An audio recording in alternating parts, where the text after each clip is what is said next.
nowadays on the internet, all of these popular apps, or even say WhatsApp, for example, or Google Meet, where we are having this session, all of this does not directly work on the browser itself. There is something that is going on behind that handles your request, gives you a certain response, provides you that service. So that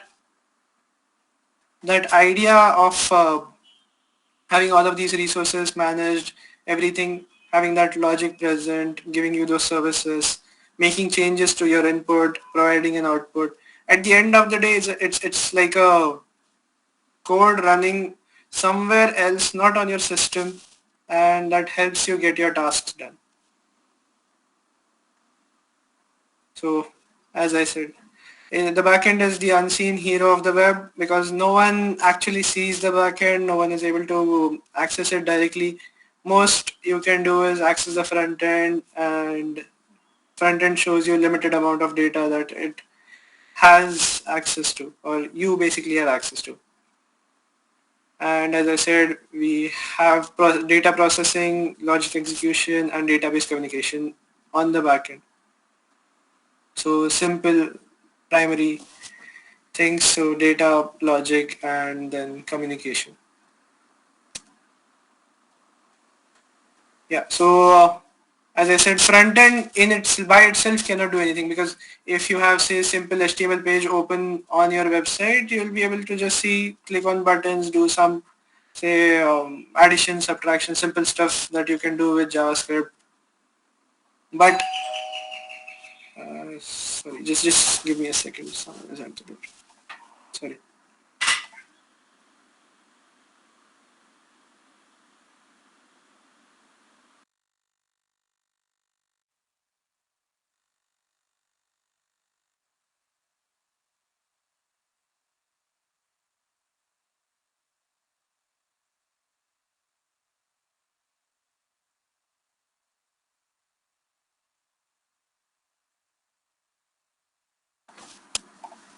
Sorry for the interruption. So while front end deals with user interaction, the back end ensures that everything is running smoothly. So what does this basic statement mean? Every time you interact with the website, the only thing that is happening is not on the UI. There are n number of requests that are going to the backend system. The backend system is what handling your request. It is making changes. It was, say, for example, you make a request on WhatsApp. It basically sends that message to the backend. The backend tries to connect with the database. It will check if that particular message, what is the user that you're trying to connect to, if that user is present. All of these subsequent activities are being handled on the fly on the backend, but all you see on the front end is just a text box and a send button. And we have a few key components that we'll go over for backend. So there are databases. Databases are basically, we'll go over a analogy to basically understand how all of these systems work with something that we normally access in our daily life. So databases are like storage units, and they securely hold our data. So we need persistent data storage. It's not like persistent data storage per se. For example, we can store data on files as well, but those files are not easily accessible from a perspective of an code. So I, as a, say, person, can go through an Excel file or, say, go through a text file and get that information easily. But a structured way to store that data and access it, make changes to it, update it, delete it, for all of those things, we need some kind of databases. There are multiple types, say SQL, non-SQL, but we need databases for that. Then the server. So in the literal sense, the server is just some computer that is, say, running your code, or, say, running somewhere else. But when it comes to the backend, a server is something that is serving you or handling all of your request and response. So in our case today, once we try to write our code, it will be the fast API application that will act as a server. here in our case. So it will basically communicate, it will get the request from you and then respond to you based on the data from the database. So once we create like a complete CRUD application, it will do that for you. Yeah, and say languages. So basically any language is something that you can use. Python is something that has a very fast development pace. So it's easier to understand as compared to say Java. You will have a lot of setups there. PHP requires a certain environment. Same goes for Ruby and Node.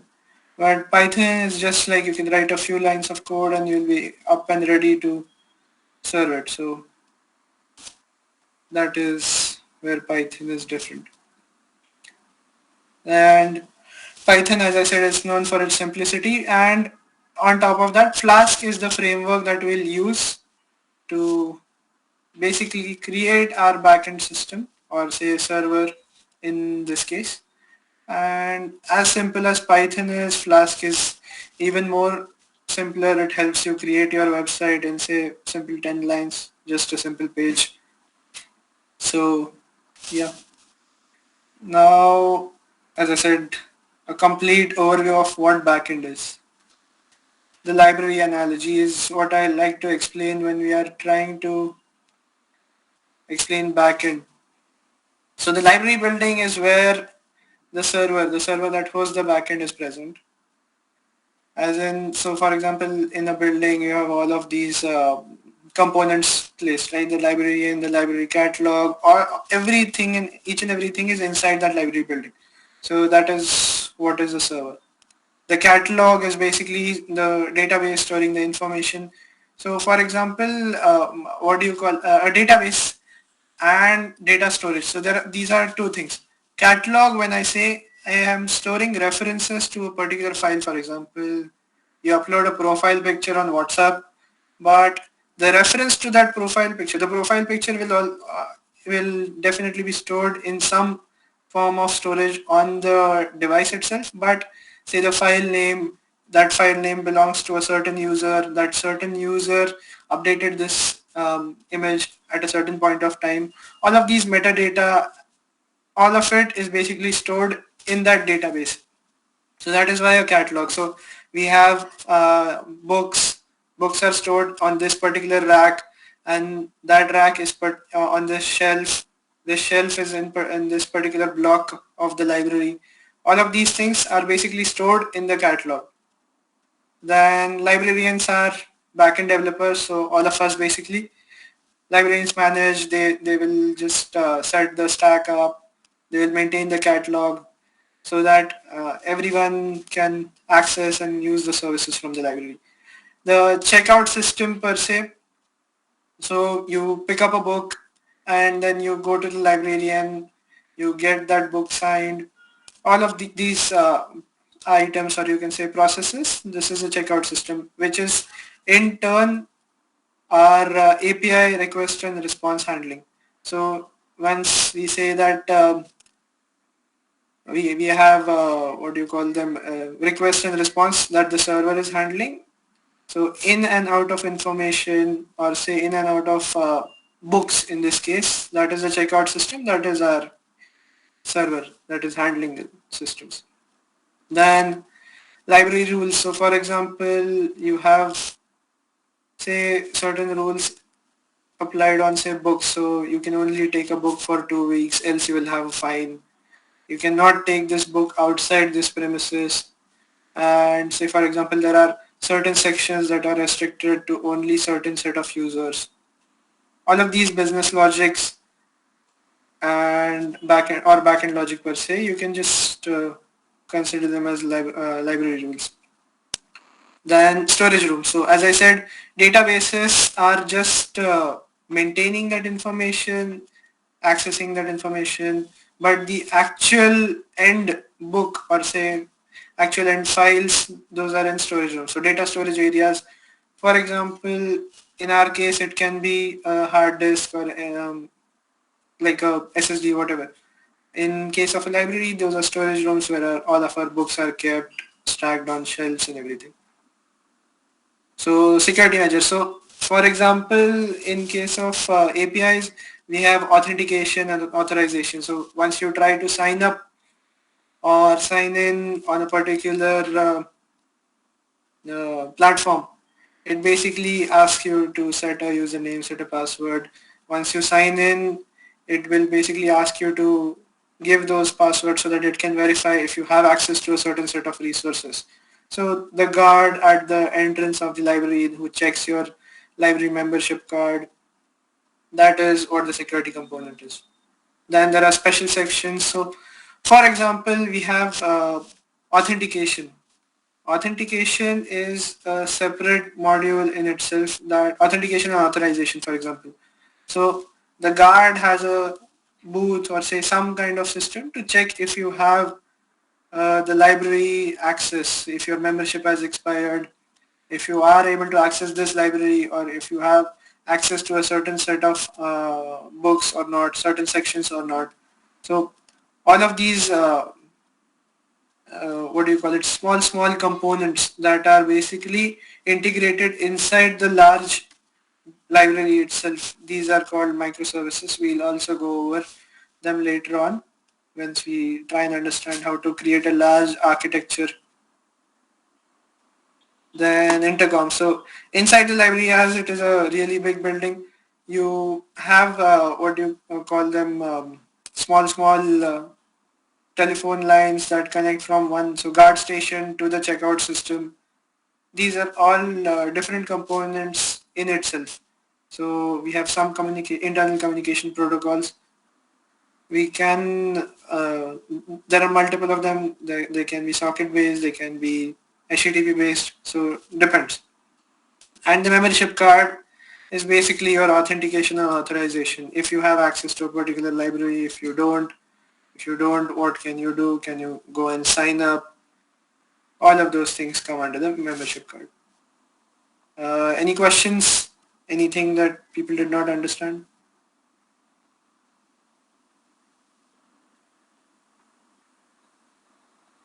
Also, do keep posting your questions in case you get them. We can go over them on chat as well.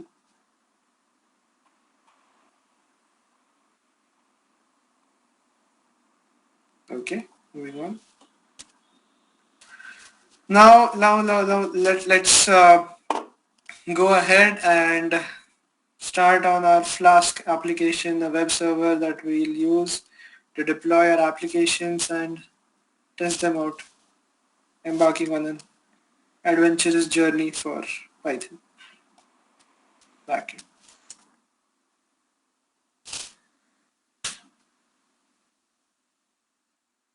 So as I said, we'll use Flask.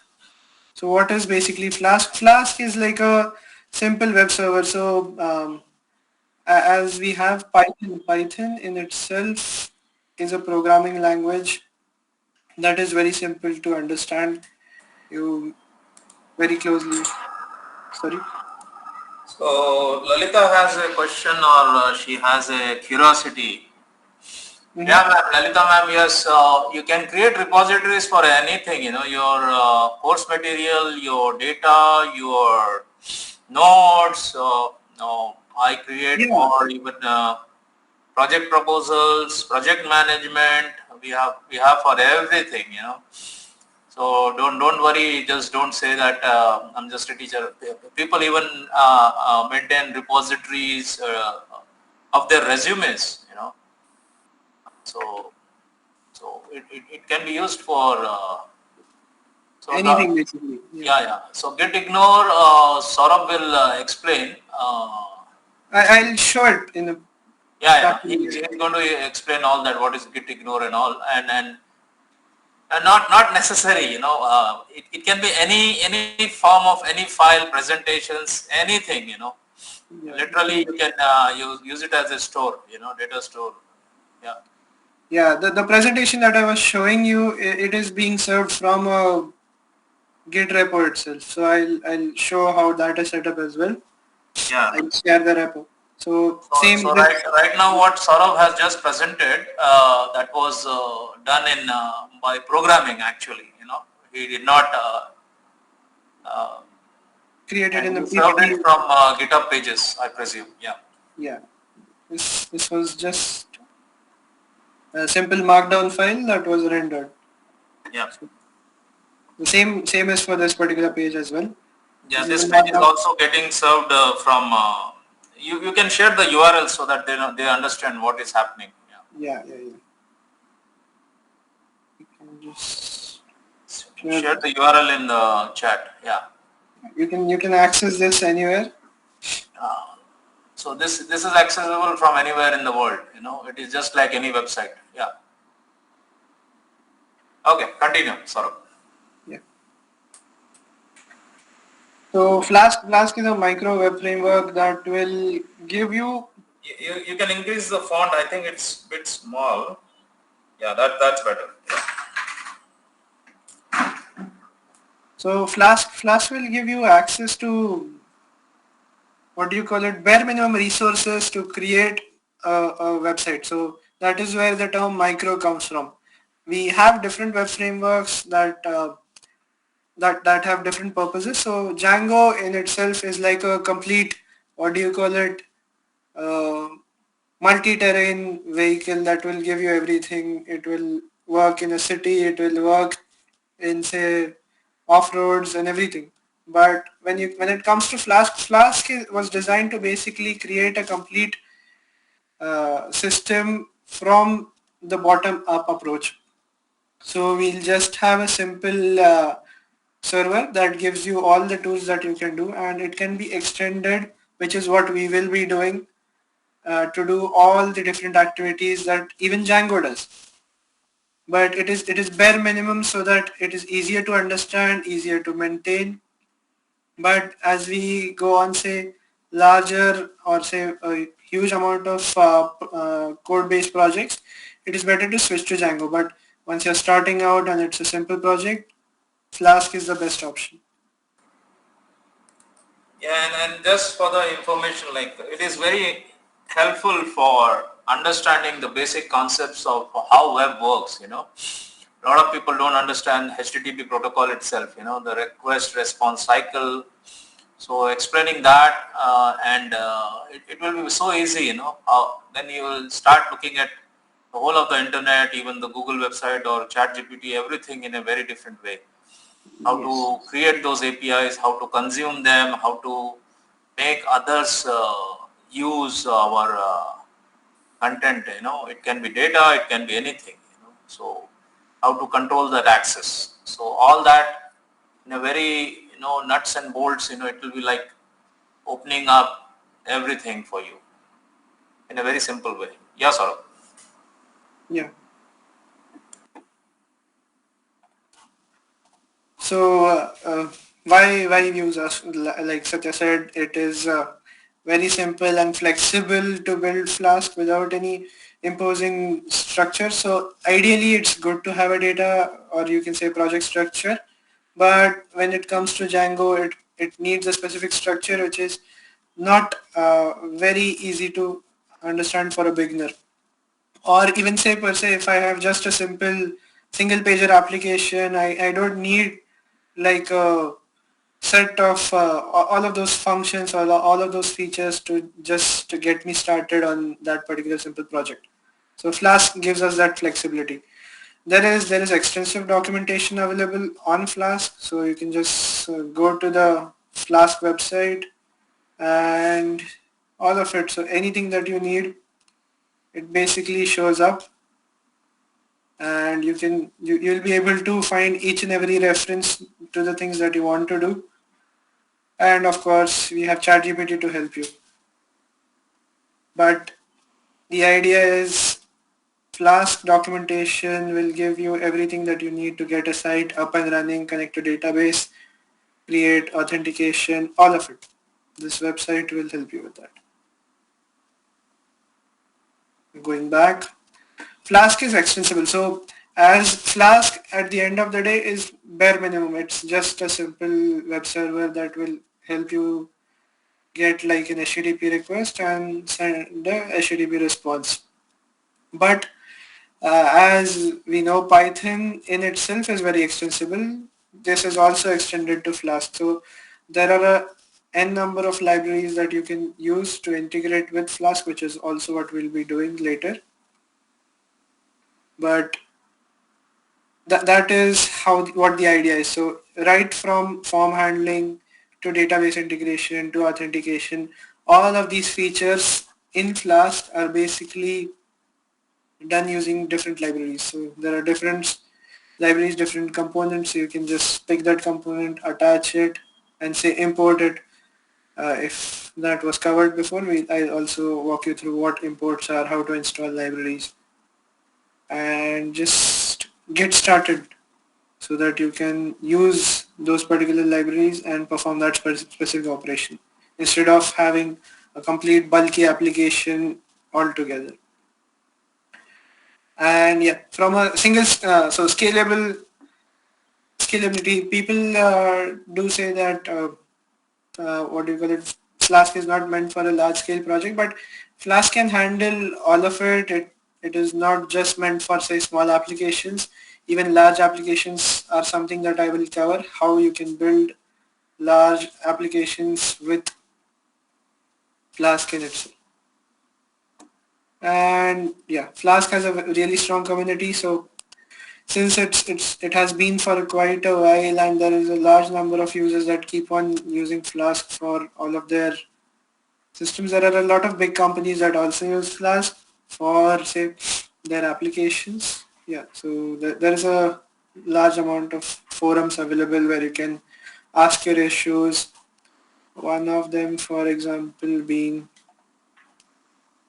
dev.to. So this is a website that has all of these different Flask documentations available. People do write blogs, and as you can see, it's fairly active. The last blog was literally yesterday, so you can just go over them.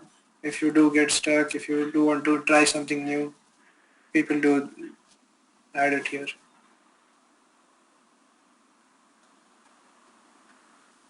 Now, I will give you a basic overview of MVC, which is what the basic essence of a Flask or say a Python web server application is. So there are three components. One is the model that connects with the database.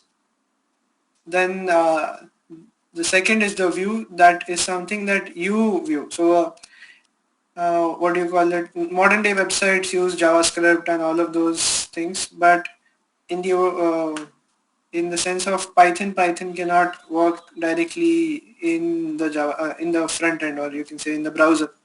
There are now ways to do that, but to handle say what the data will be sent in a certain pattern or say HTML, it will render it and it will send it to the user.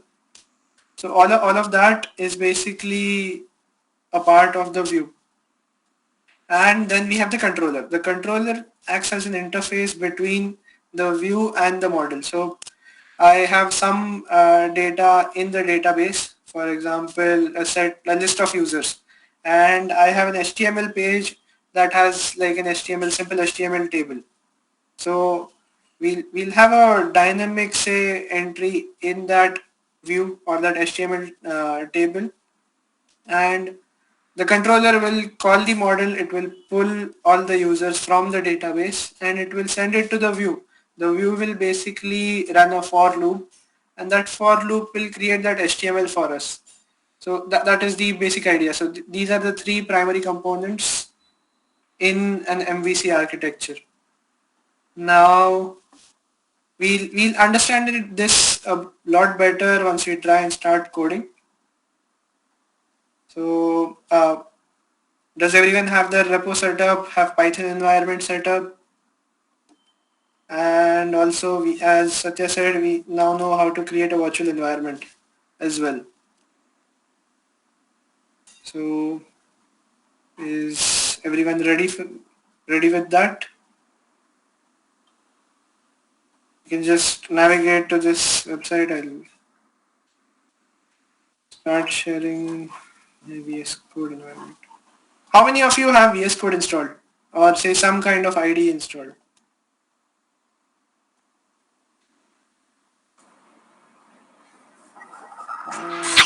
Even Notepad clusters for that matter works. Yeah. Any of the editors will work, and this is where once you start getting into multiple files, managing those files in one folder and doing all this, and how uh, Git comes into play. That is what Saurav is going to show right now. Yeah. So anyone still, what editors are you using? Can you just type in the chat window? Quadboards, yeah.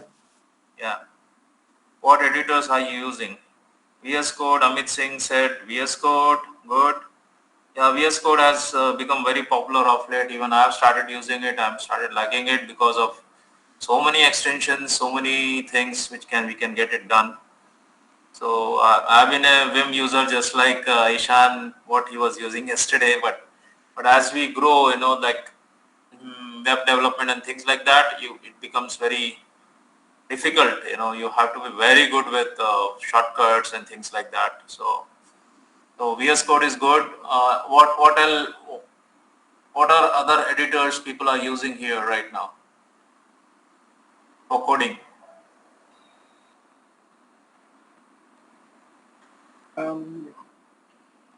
Okay. So let us start using one if you have not used one, because it will be needed as we go along, and as you can follow the documentation, but still you will be not using one yet. Yeah. Hira, please do download VS Code. VS Code. Let me share the link so that at least you download it and start using one. Yeah. Also, we need Python on the system, so that would also be great. Yeah. So Python is a must. I think which we have done already in last 2 days. Yeah. Okay, Saurabh, over to you. Okay, let me just set up my editor as well. You can share your screen and Yeah. start coding and explaining how to project setup and everything. Yes. That is also very important, uh, how the project should be structured. Yes.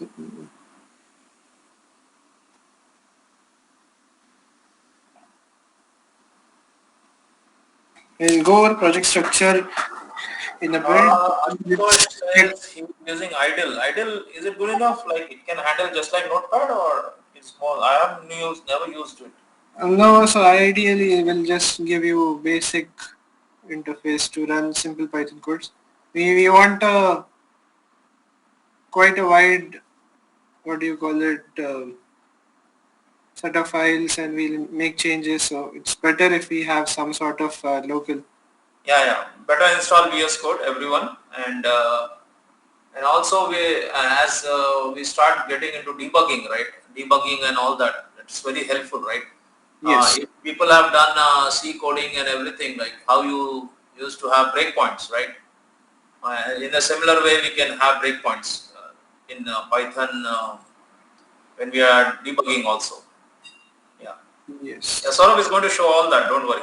Yeah. Over to you, Saurabh. Yes. Cool, Amrita. If you haven't installed, please do install. It will be very helpful, and you can do multiple things with VS Code. Actually, you can do Python, PHP.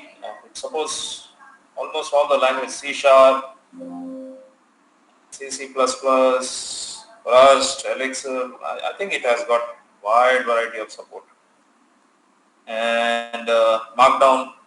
So yeah. Yeah.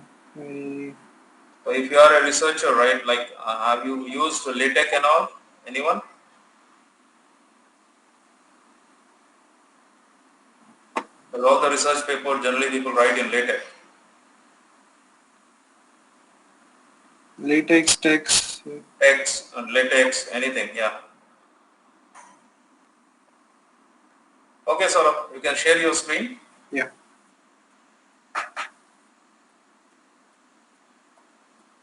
Let me know once everyone is able to see.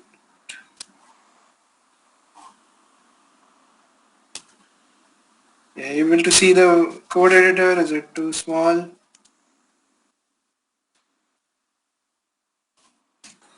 Yeah. Overleaf is good online tool for writing LaTeX. Yeah. Yeah, good suggestions. Yeah, I want these kind of things to be shared among people. People who are not familiar with what are the latest tools available right now on the web. Yeah. Yeah. Go ahead, sir. Yeah, so just check the Python version. We have Just give 3.2. them the bit overview of the interface also, because people get lost. Because so many buttons to click, so many things to do. Yeah. Yes. So this is what you are welcome to. You have a like what do you call it, files. This is the repo that I have all of my code in, and also the presentation that I was just showing you. This is what the file looks like. Once you click on the file, it will open up here on the right hand side. Then we have simple complete like code wide search over here. We have git. So if I make some change to a file, it will basically show up here, and you can just push, commit, do all those operations so from here as well. Then we have an extension store here. So for example, we are doing some Python coding, so I'll just look for a Python extension, install this. That is going to enhance your experience inside this. So I'll just open a simple Python file which will, Saurabh, before that, can we just show them Git from the terminal so that they understand how Git is going to work, ultimately. sure, yeah. So I have this complete repo setup, no changes in the code at this point of time. But say I'll just run this git status command. So it says I am on, like I have complete there's nothing to commit. I am up to date with the remote branch. So what does remote branch in this case mean? Remote branch in this case means this I am currently on my local system. That branch is called main. But when it says remote branch, this is the branch that we created on GitHub. So local copy and say remote copy is what you can say, call it here. Now I'll say for example open this Python file. This is what we are going to run in a bit. I just make one line of change here.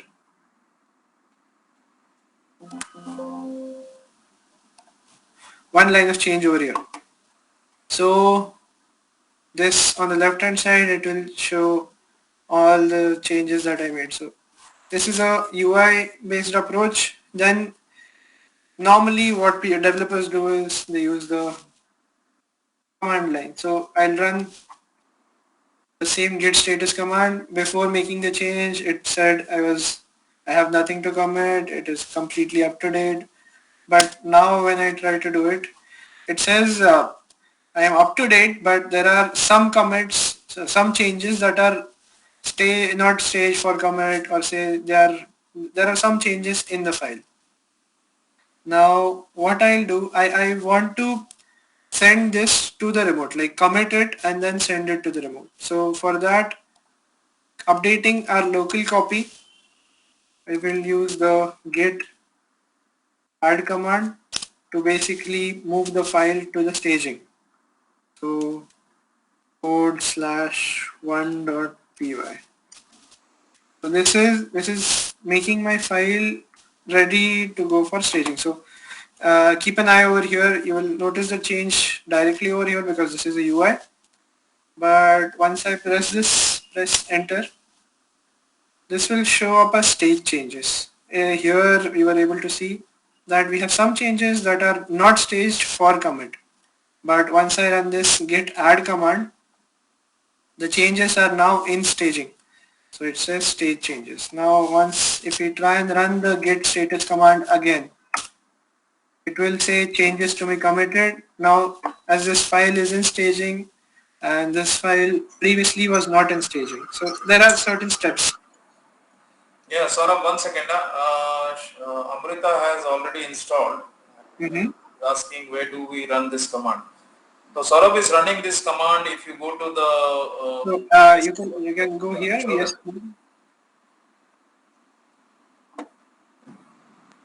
and on the up top bar you will see terminal. It's And you can basically just running. He's running those commands in the terminal. Terminal is nothing but like a command prompt. command prompt. Yeah, on Windows and everything. So generally we use this terminal because it is so convenient to run in a single screen. We have the code on the top. We have this our terminal in the bottom, and everything in one place. The files on the left hand side. So have That you committed already, Saurabh? no, not yet. So I just Okay. moved it to staging. Now this code. So the reason we have this staging window or say staging separation is there are, say for example, n number of files. If I make changes to 10 files and I don't want to save all of those 10 files to like Git. I just want to save this particular one file. So that is why we have the staging area. So I have now added 1.py to staging. Now what I'll do is I'll commit this file. So simple command, as it says, git commit, and it is a good practice to add a commit message. So I'll say test commit. Now Yeah, this there are multiple versions of Visual Code also, Visual Studio Code, because that software is itself is an open source software. So a lot of people have created variants, but you can stick to the Microsoft site and the site which we have shared, and that is good enough. Yeah, that's safe enough. Yeah. now this commit, it is now in this main branch. We have two branches. One is main and the other one is origin main. Origin main resides on github.com, whereas main resides here on my local. What this git commit command does, it basically writes or like confirms my changes on this main branch, local branch. Yeah, you can show them the git log also, like how it is shown, like how many times the file has changed. Yeah, And yeah, I'll show it on GitHub itself so that they have like a, yeah, or you can say we can do that also. So these are all the different changes, although this may not look very good here in terminal, but this commit hash is what is being used to track all of these changes. So as you said, as I said, we have the changes in main. This is the latest commit, but the changes with origin main, that is the remote branch or origin head, those are not the same as the local main. So the next command that we'll try and run will get all of this in the same line. So just stop this. Now git push. So this is a simple command that will push my changes to GitHub. If I run it, so yeah, now you see the sync from here is gone, and I'll just run git status once more. And again, I'm up to date with origin main. I have nothing to commit. If we go back to the git log, you see all of this is now at the same point. Now I'll show you one more better view for this. I have this repo. I'll just refresh it. This is the code. This is a Python file, and we can see this Python file is here. And I have this test commit that I just made and pushed. So we have a line removal from here. So commits, and Saurabh, you can change the theme, you can make it bright wala, instead of Right. Sorry. yeah.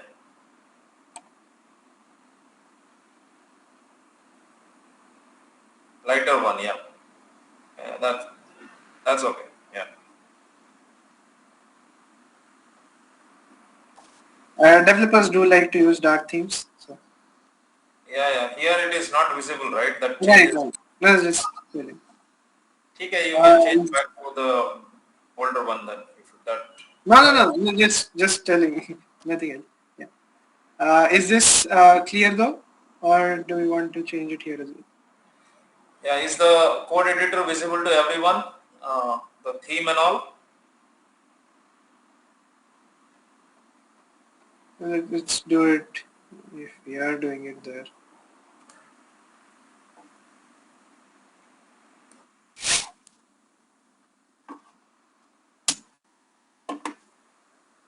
Now, I think you go back to the black one. That was better. yeah, better. It's too. Yeah, even Monaca is good. Yeah, this is good. Yeah. Okay. Now you can see that this is how we'll commit and push our changes to GitHub.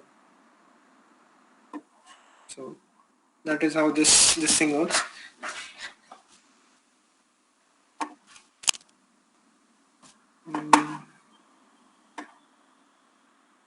Okay, sorry. We'll go back to our presentation. And now we want to create a virtual environment for Windows. You'll just have to do this. I'll just pick this up. ls. So these are just my Python files and all of this markdown files for the presentation.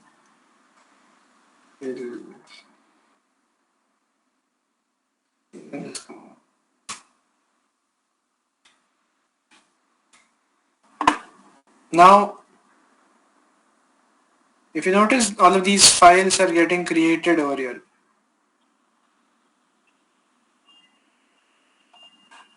All of these new files are getting created over here. But do we want these files to go over to, what do you call it, GitHub? No, we don't want, because these files are something that we have created just for running our code, or say they are created due to our code run some of these like environments. So we'll just add this particular file to get ignore, but this all of this is the by default get ignore that was created. Let me just close this. Yeah. Now this thing, it just added that one particular file to get ignore. What we want is we want this complete Flask env directory to be ignored. So we'll just do this. So those changes won't come up. And we'll have a cleaner, just the code on the GitHub. So if I'll show it again using the command line as well. Get status. This is the status. It has just the get ignore file because I added this line in the get ignore file. But if I comment this out, it will show all of those files. So get status again, we have this particular directory. Inside this directory, we have a different number of files. So this is the idea of get ignore. I don't want these unnecessary files to go to say GitHub or say come even in my Git tree as such, commit tree, because this is not a code. This is just say some files that I am using to get my code running.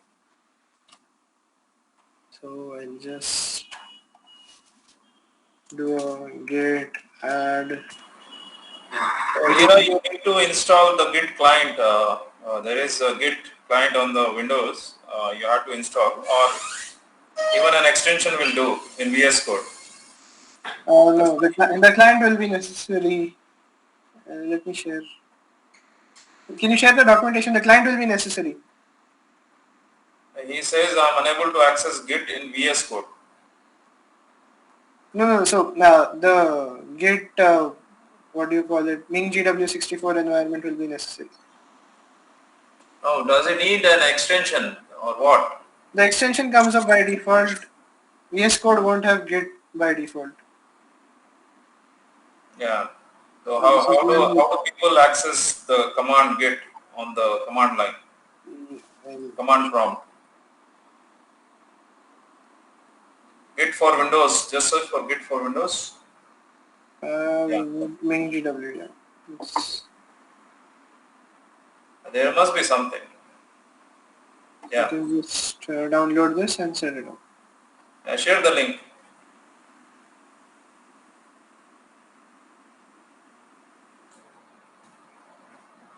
There is also this. If Git command is not working for you, please install Git on the local system. Yeah.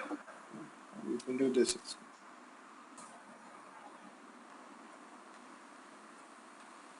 This is also simpler. This will give you all of these things as well.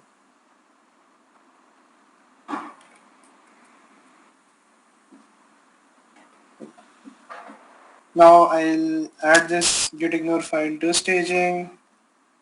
Then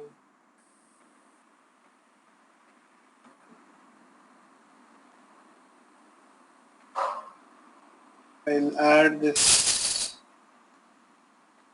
commit message.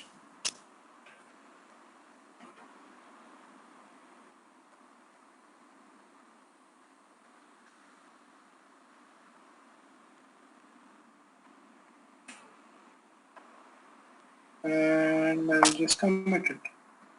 And get push will push my changes to remote.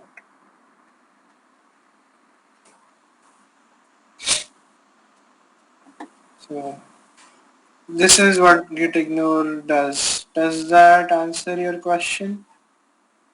I think someone did. Yeah, Ashutosh.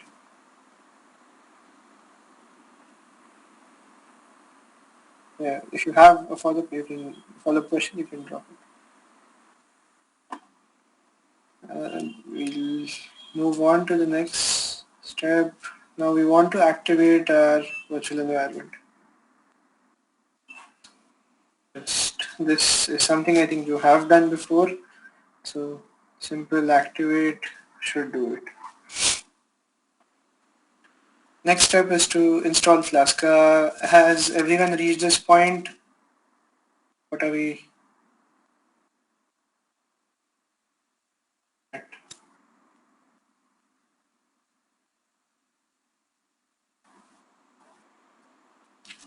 Okay. Just installing Flask.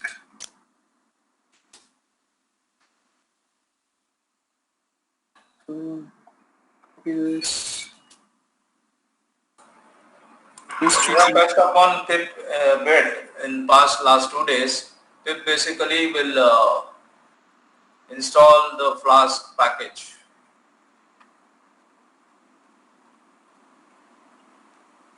So we have this website, it's called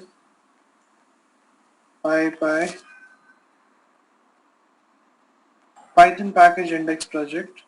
So all of our packages that we are installing come from here. So this is a Flask framework. It is stored here on this website and we download it from here. The pip is basically an interface or a client that by default accesses pypy.org, but it can be used to access any other Python repository. Just like we have code repository, we also have Python package repository. So code repository in our case is GitHub. Python package repository in our case is PyPy.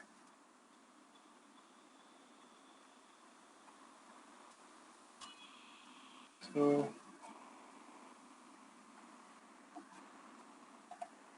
now we'll just try and run this Flask app. Python, and I'll just do a simple ls. We have this 1.py in our code.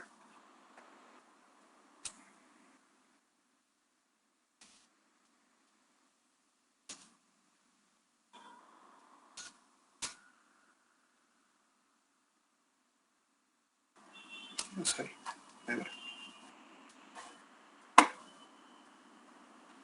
We'll go over to the next page.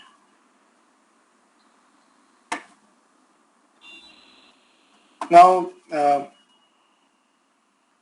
we want to create a simple hello world application with Flask. This 1.py I just copied was from here, just to show the Git stuff. But I'll just walk you through what this file is doing.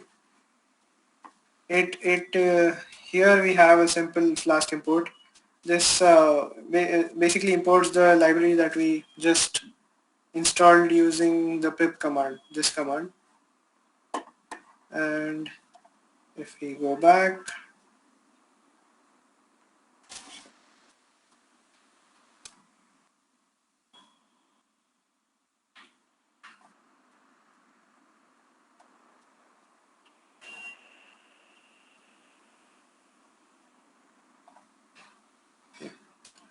so this is the library that we just installed.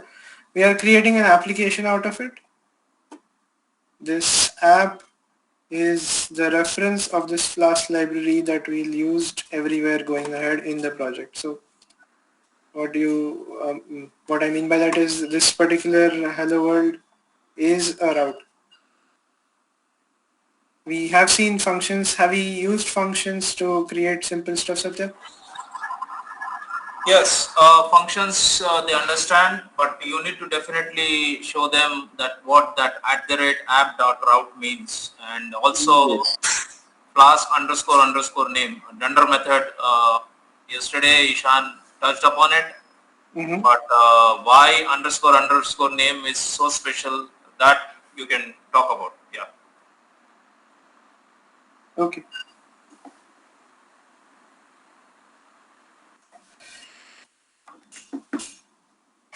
Yeah, sorry.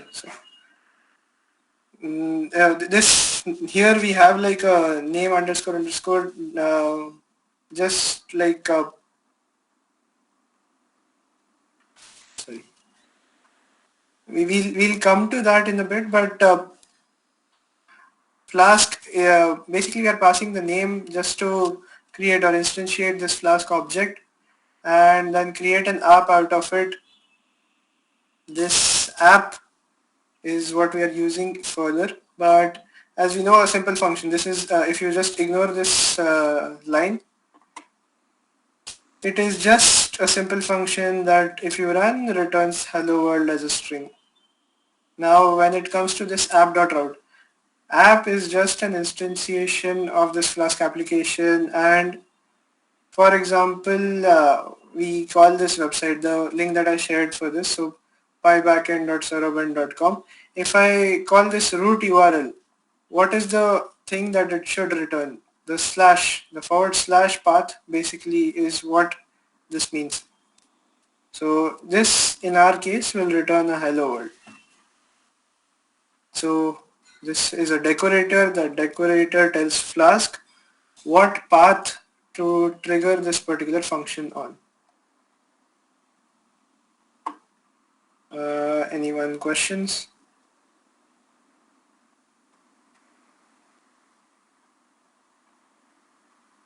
Okay. This hello world function is basically triggered when I go and visit this particular / path. Now this is the ideal structure in case of a Flask application. We have all of these templates where we'll store all of our files, for example HTML files that have the Jinja templates in them.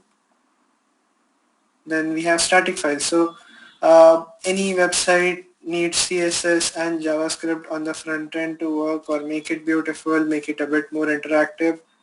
So all of these files, these are outside of the Python code. These are not exactly managed by the Python code, but these are served through the Python code. So these are static assets that need to be created, or you can say those are necessary. Without them, our sites will look very bland. Then we have the main app.py. So let's create this particular structure in our VS Code environment. If we go back, I have this code folder. I'll just create another folder inside it. From here, you can do it like this, or you can also do it using the terminal commands mkdir my task app.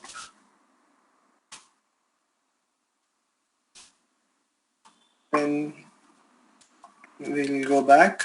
We have two different directories, but at this point of time we only have this particular simple app.py. So I'll just create this app.py. So Amrita, you need not download Python again. If you are using Anaconda, that's okay. You can activate an environment in Conda itself and do all the steps Saurav is mentioning. Yeah, you can. So I can create my Python file from here as well, just app.py.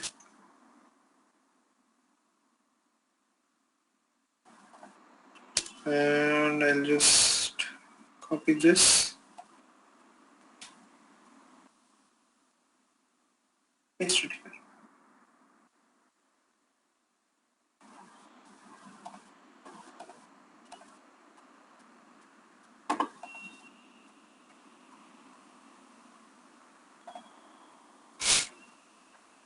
Now that we have our basic code, we have to some extent our directory structure. As I said, we have Jinja stuff here, so we'll go over Jinja templates later on as well.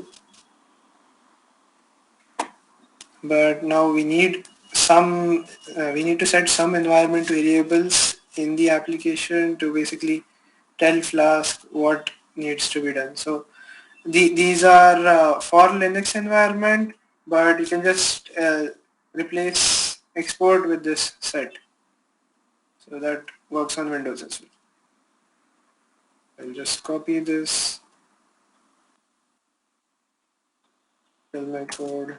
This is the app.py. That is my Flask application. These environment variables are standard. These are read by this Flask command line utility that we also installed when we did this, when we installed Flask. So since this is a development environment, we want to see all those logs, everything. So I'll just enable that as well.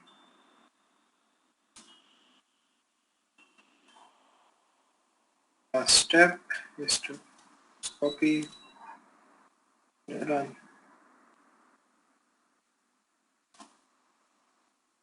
Could not import app. Okay. That is. Oh, sorry. So there is this issue. I'm currently in the code directory. I need to run my code from the my Flask app directory because our files are in that. Flask.run, this is, it's running, it's available here, so I'll just see, we are able to see this hello world. I don't know if I'm able to view it, but I'm on this root path and created a responses hello world.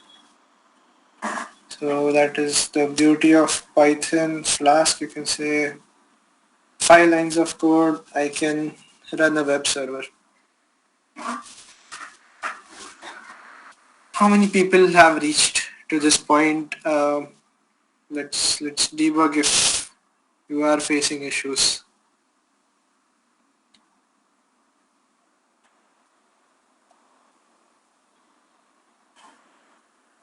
Hello?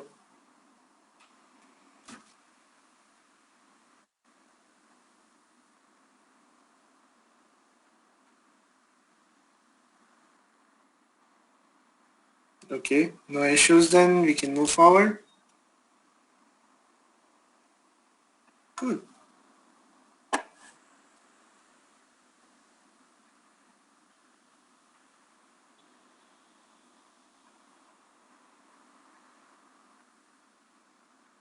Now as we saw templates, we'll go ahead and create templates for our Python application. I'll just give you a brief introduction. So Python in itself will not run on the front end, as I said. So Jinja is, say, an intermediate layer. We render our HTML using Python code, and that HTML code is then served on the UI, because HTML, JavaScript, and CSS are the only three items that can directly run on the front end environment. We cannot run JavaScript. We cannot run Python code completely at this point of time on the front end, just like we do with JavaScript. So there are a few basics for Jinja. So Jinja, you can say it's a templating language. It's Python inside HTML. You can think of it in that manner. So variables are defined like this in Jinja. So if I have to define a name variable inside an HTML file, this is what it will look like. Then loops, conditional statements, also we can use them.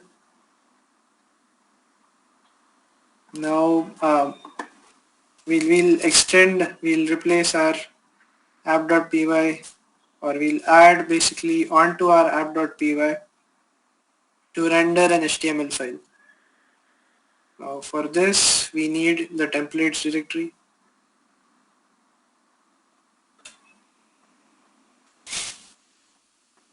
So I'll just copy this. So all the things you see in the flower brackets are nothing but variables. Variables. Right, Saurabh? Yes, flower brackets are variables. Then this modulus symbol with a curly brace as conditional statements or loops. So here the logic, the idea is if name exists, then we'll show this block with the name value in it. Name will be replaced by some value that we'll pass in the Python code, else it will say hello stranger.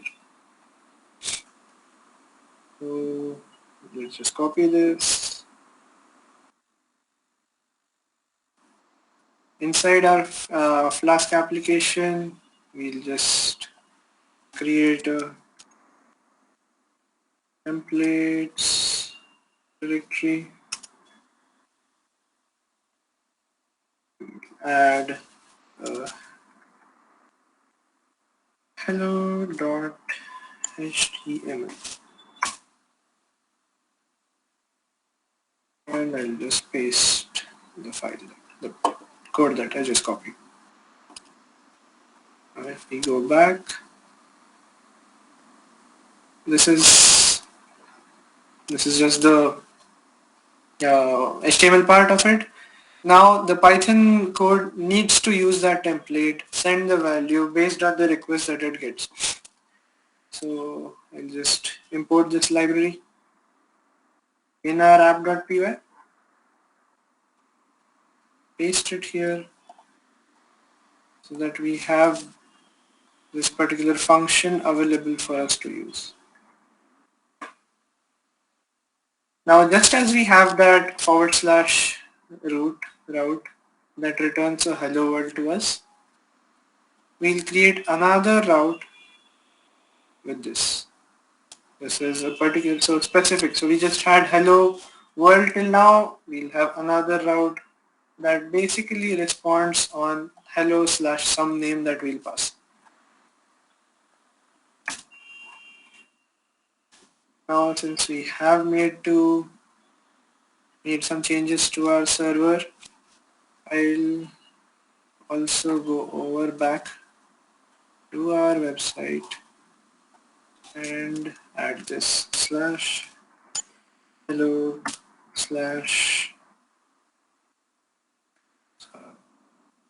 now as you see we are able to see this error, but our code, it is changed, right? But we are still not able to see our changes.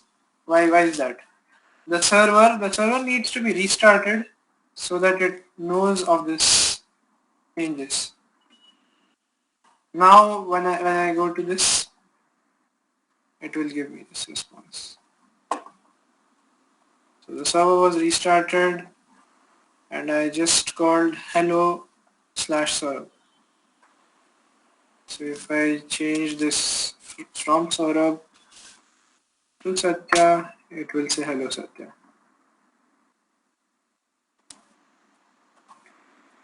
Again, simple code that will basically give you dynamic responses. As it says over here, if I set it to hello Alice, it will just render the Alice template and then it will send the response back.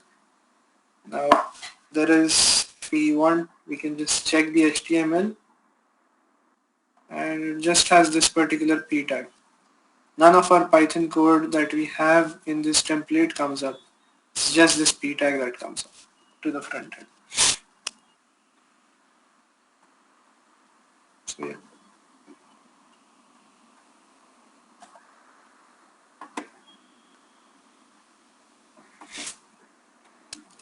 Satya, have you covered inheritance?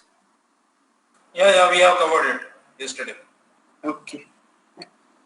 So just as we have inheritance in Python, we also have it here in, say, Jinja templating, because at the end of the day, it's just Python to some extent managing our HTML files. Now, in a website, there are components that we want to be present on each and every site. So, for example, say if I go to this Git for Windows site, I have this top bar, or let's get a better example. Let's go to GitHub itself. So I have all of these components. Say for example, my user profile. If I go to any page, this is the root of the repo. The top always is present. If I just change, although the component that I'm clicking on is changing, but all of these things are always present. So we want that to happen. So that is why we have these, for example, we have these templates and their inheritance. So I have like a base template. I'll just copy this. We'll create another file over here called base.html. Paste it here. This is just a code, so we can call it we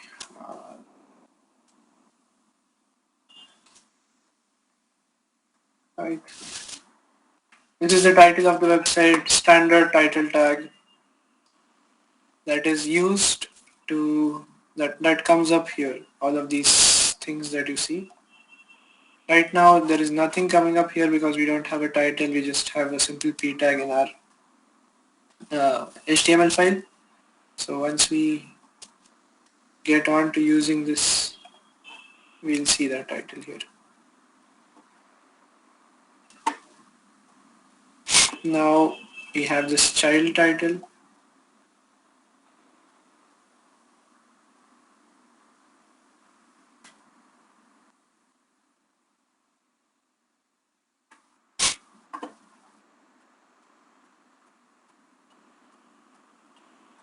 Child HTML.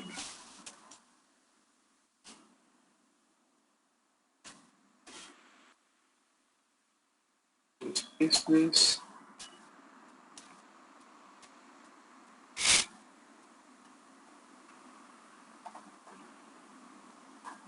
What we are doing here, we are defining a block called title.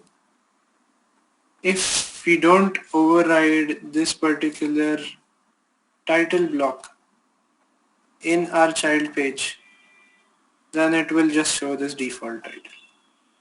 If we do that, if we override it, we'll just see this particular title. And here we are extending this. So in Python code, we use import statements to basically inherit and then use those particular classes and stuff. Here we have this extend statement inside those curly braces. So any logical operation is curly braces with modulus. Any variable based operation is just two curly braces. So let's make changes to our Python code now. So instead of this hello being here, I'll just copy this,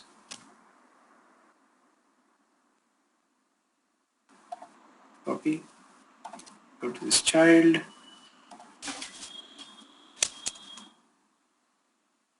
and paste.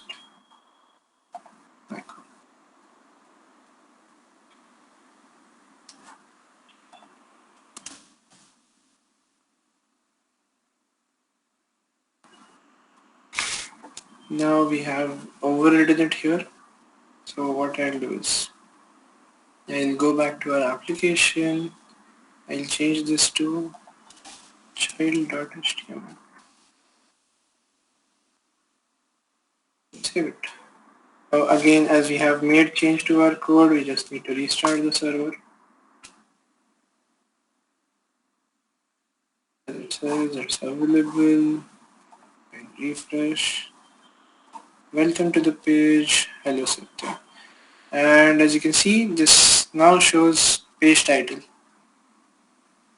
So in the base HTML, we have specified we are learning Python as the title, but this block, this is the default one that is being used. Now I have overridden it using this. What if I remove this completely, go back, restart the server and refresh this page? It changes it to we are learning Python. So that is how it works. So if we go inside the head, we'll see we are learning Python over here. Any questions till now?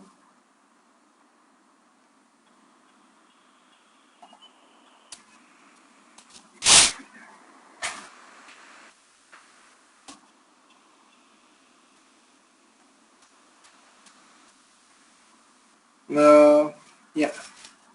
How many of you have created the repo and are sharing it here?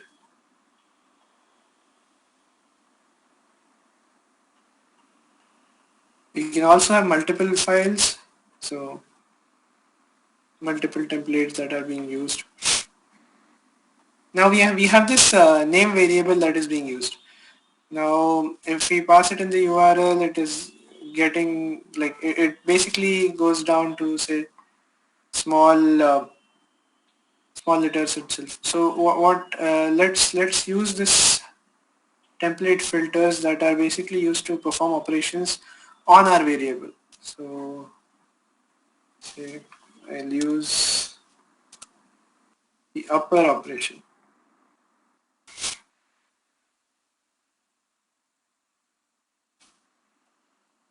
Restart the server and call this, and it basically capitalizes it.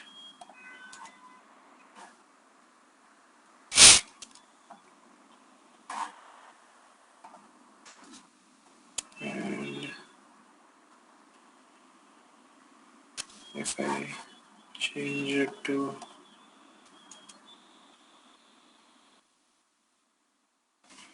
lower, itself it's lower, so not make much difference.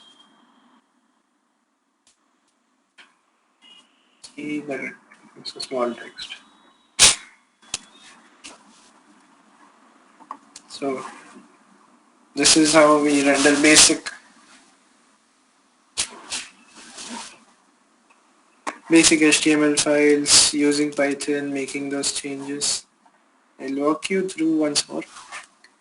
So what is happening in this hello route is we are getting a name. This name is being used as a variable across our code. Now this name is coming from here.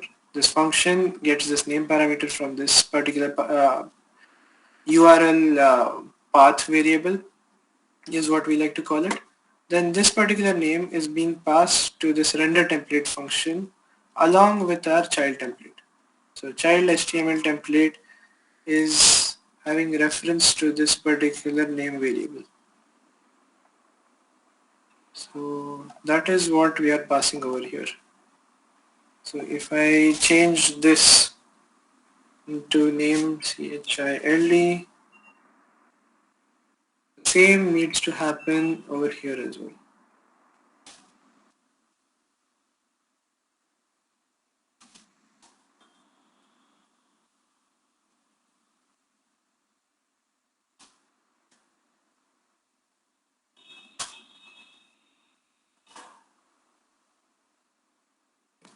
Now what happens if I say change it in the Python file but not change it over here?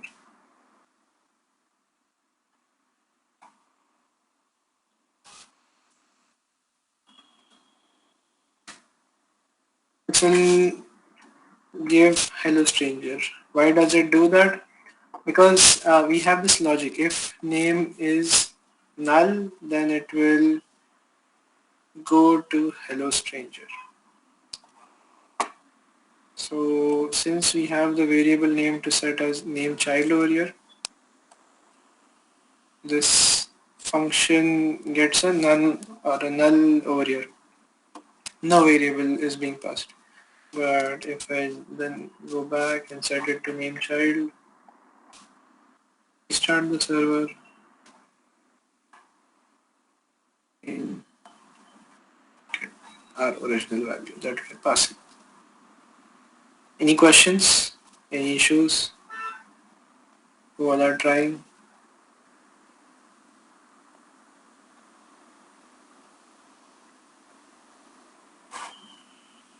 Okay. Is there a way to keep that class server running continuously instead of restarting all the time? Yes. That so last run if it will help for example. Debug mode or something, right? Yes. Now we don't want to do this, so I'll just if what do you call it? If I add this particular flag in the flask run command, it will automatically start reloading once we change. So even if I say make a change to this file, it will automatically restart it. So it says detected a change in app.py, reloading, restart with start. So we have done a lot of changes now. Can you push Yes. changes to Git repo and So that everyone can pull and try them out. Yes. yeah. We have all of these files, easy interface to add it here. Say git commit the message.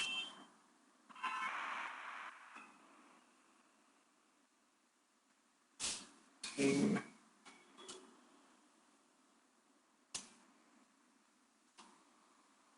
Simple app.py.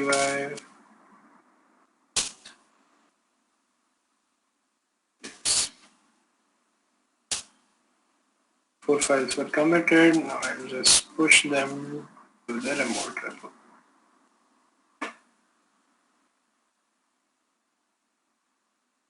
Now this is my repo. It's public, so you can just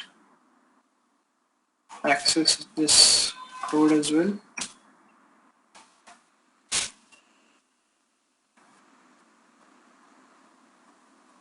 Yeah.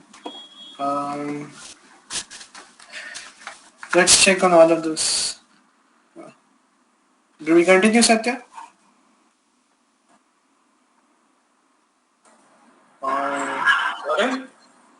we continue or do we want to get everyone up to speed and then do it? Yeah, we can do that. And everyone, what stage are you in? Do you want some help in setting up till here? Because as we go along, right, there will be a lot of other advanced concepts in adding databases, storing in data, SQL queries, and everything is going to happen, So are you doing it? Anyone stuck anywhere? This is a good time to ask for help. We can spend some time. Yeah.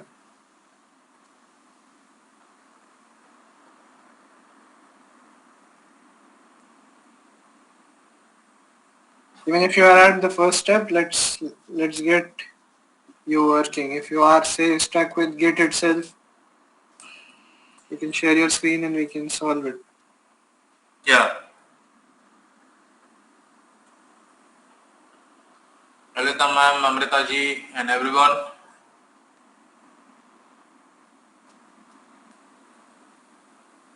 Ira, were you able to download Git and set it up?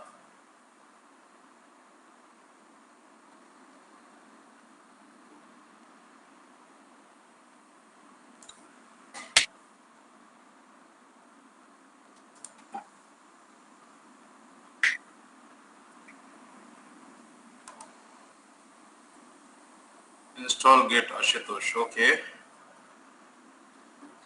Have you followed all the steps in the documentation mentioned on Saurav's docs?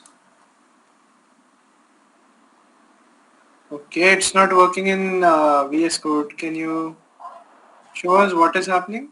Ashutosh, can you share your screen, please? Share your screen.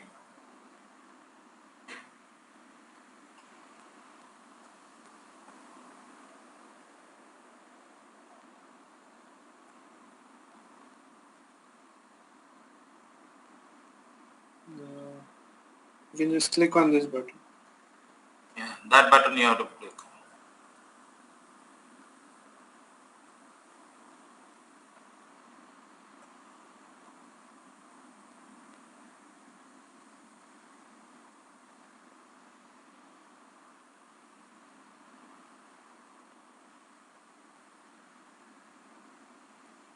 Ashutosh, can you share the screen, please?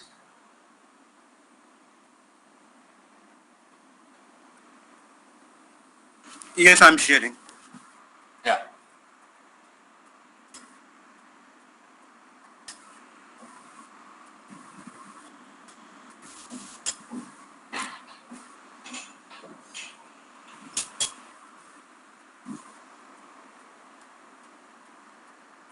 Is it visible? Yes, it's loading. Yes. So I installed Git, but when I'm running this command, I'm getting this error. Git is not recognized as the name of a function or.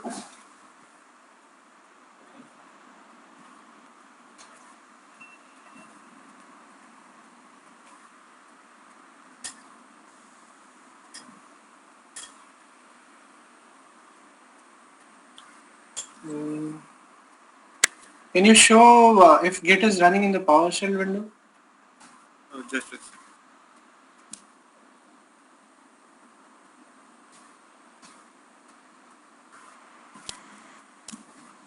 Show the PowerShell window. Just a second.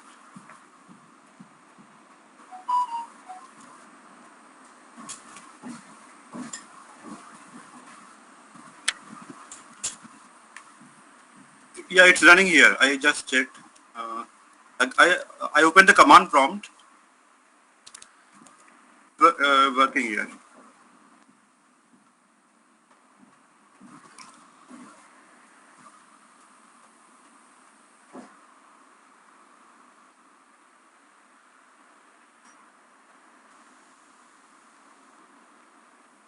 Okay. Command prompt, it works. It is not working. Can you close VS Code and start it up? Can you go back to VS Code?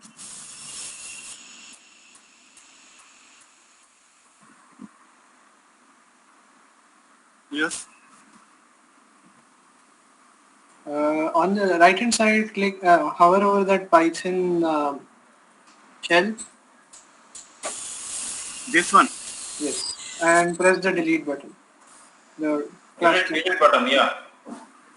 Do it again for that.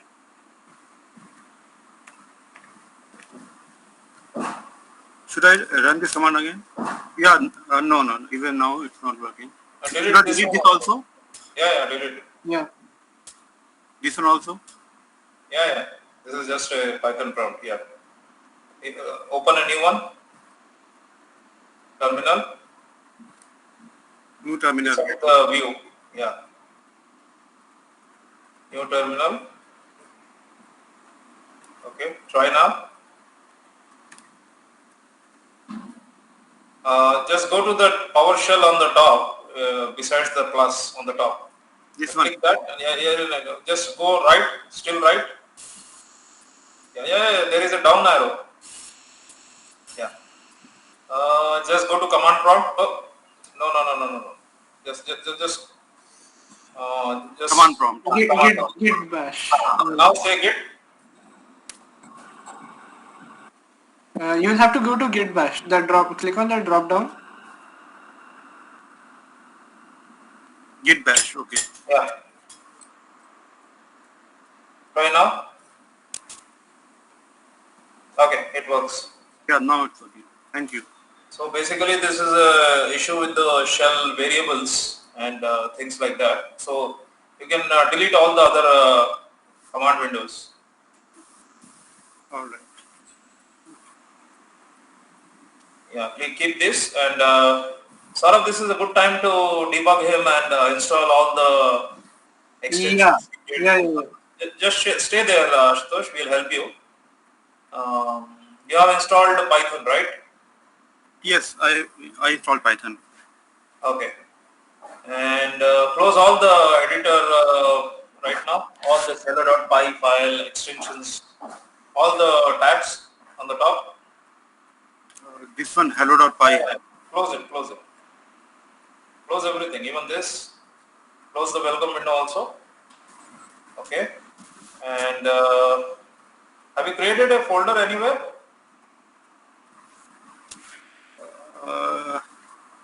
Not yet. Okay. Let's go through that. Go on the top left corner. Click on File. Click on say Open Folder.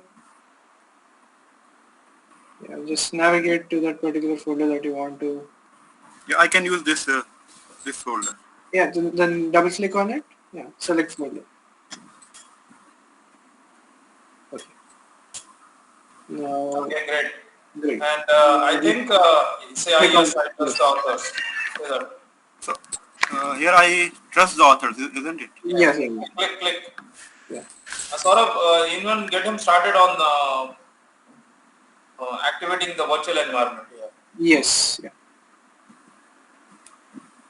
I'll share this link with you again here. Can you open it? Just open this so that we have it on side by side. Just scroll down.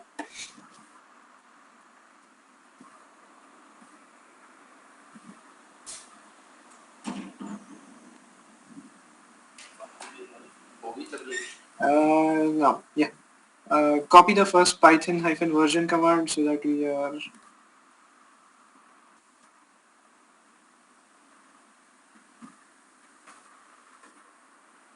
I think we can help him set him up in Control-Shift-P with Python interpreted in VS Code itself, right? First. Yeah. We'll set it up. Just for now, we need to know for sure if the Python is working as we wanted in Git Bash. So just up top terminal, new terminal. Change to Git Bash on the drop down. Git Bash. Okay. Now say Python -- version. Yeah. Okay, it is working. Okay, great. Now we can start click on the next command, just copy and paste it. Both of them, na? Not the complete, just before the hashtag till activate.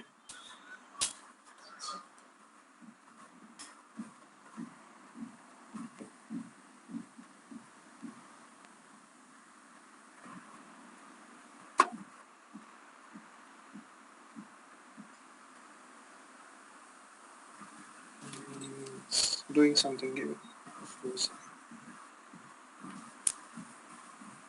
Done. So we have our last environment as well. Now we want to activate the virtual environment. No, not till the Not complete. only this much, na? Yes. This is Windows. So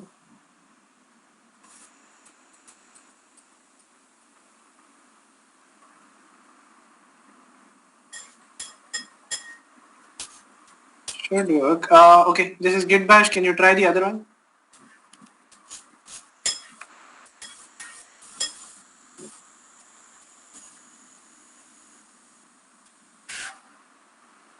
Git Bash is the virtual.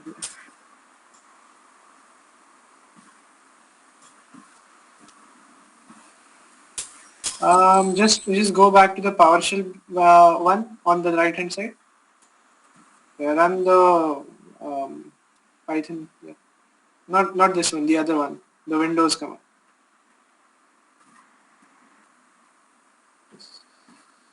Yes, run it. Cannot activate because running scripts is disabled on your system. Okay.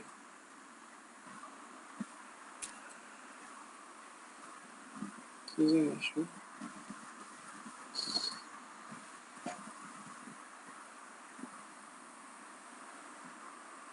Just let me share something first.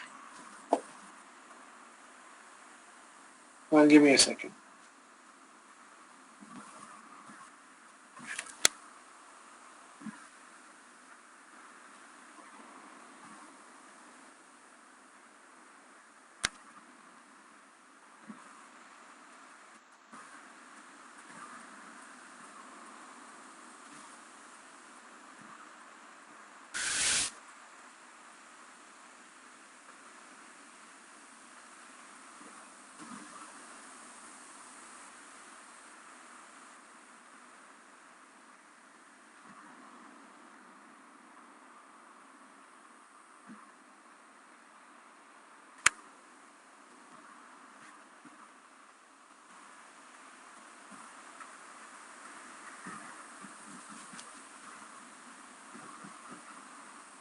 Just open PowerShell in admin separately.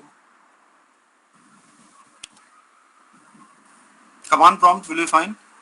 Yeah, but we'll just need admin privileges.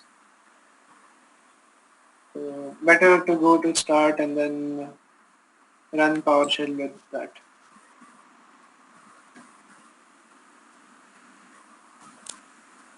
Does command prompt like Python work? Let's just do that instead. Just open VS Code once. Instead of PowerShell, we can try it with that. What should I type? Just open VS Code. VS Code. Okay. Yeah. Then go to that terminal drop down, I think. VS Code is already open. Should I Yeah, open it using command prompt? in that drop down, right, where we were selecting Git Bash and all of those Yes, yes, things, yes, just yes. open command prompt there. Here at top, in the top right corner. Just do command prompt. Try the force activate command here. Just a second. I need to connect my charger. Sure.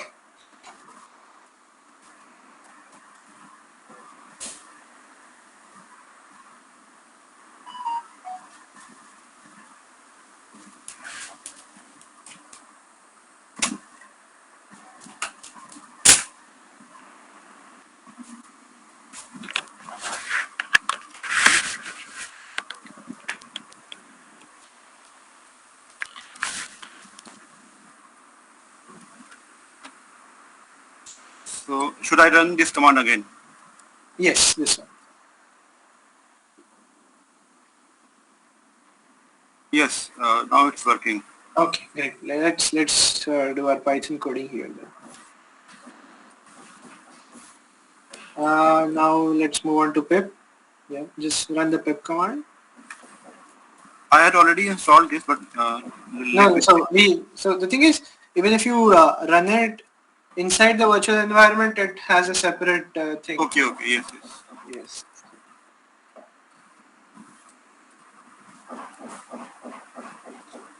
Great. Now that we have Flask installed, let's move on to the next page. Scroll up to the top. Up top.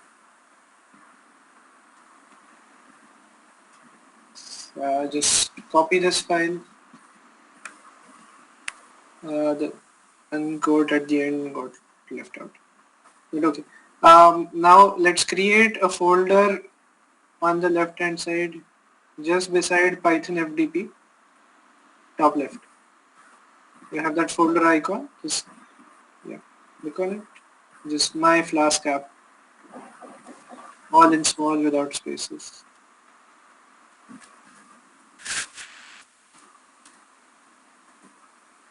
My Flask app. Yeah. Just press enter. We'll create an app.py, just the where your cursor is on the left hand side, just left of that. The button that we used to create folder, just the button to the left is used to create a file. App.py, enter. Yeah. Now you can paste the content of that. Copy, paste. There is one single quote left out after hello world, due to which it is showing. Yeah, great. Now, if you scroll down on the web page, did you see we have this application structure that we'll create as we go on. So my Flask app is the main parent directory, app.py is like our application, and templates is where we'll show our what do you call it, HTML files with the Jinja templates that we were just working on. So scroll down. Now we will have to set up environment variables. This shows it using Linux. Just copy Flask app underscore equal to app.py. So instead of export, we'll on Windows we use set, S-E-T. So on terminal, I have to type this. Yes, set and then just paste. Set space and then paste the. Yeah, just do it for the other one as well.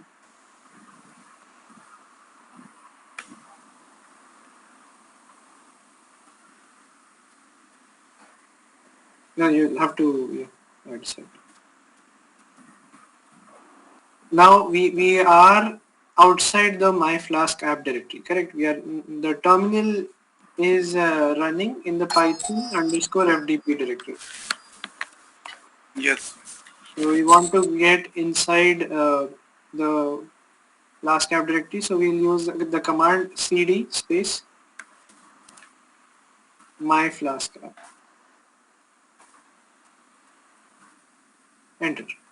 So now we are inside this directory and we'll just run our Flask space run command. Sorry, what do we have to do now? You can go back to the web page. It will tell you just Flask is run. So now our application is set up. We just need to run it.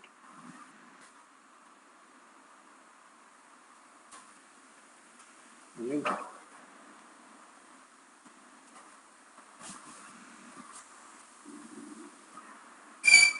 Where to need to find the application or factory in the module app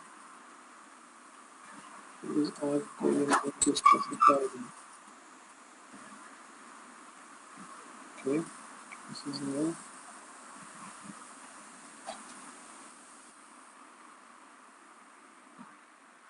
Can you run flask space run space hyphen hyphen help?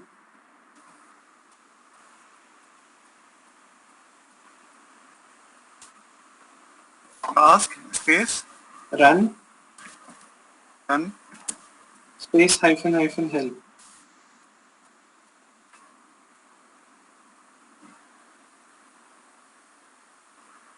Okay.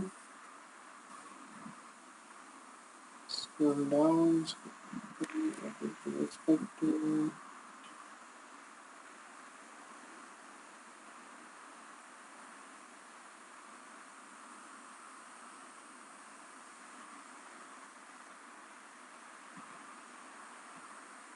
Right.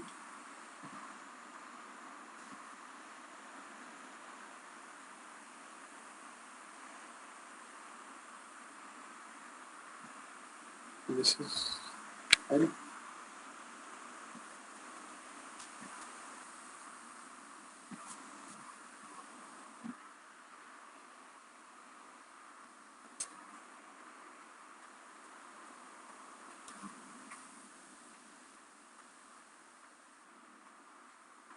Okay, let's do this. In the app.py, Yes. just add another line at the end. Just take your cursor, press enter, just one more, give a single, yeah, give an empty line, one more. App dot run, App dot run. yes. And then what do you call it? Normal round braces, open and close, and save, Control S. Now in your terminal, go back to the command prompt here itself. Type Python space app.py. Sorry. App.py.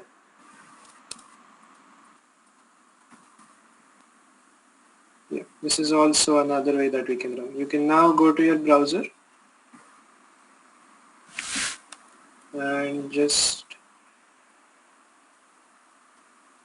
open a new tab. Type http://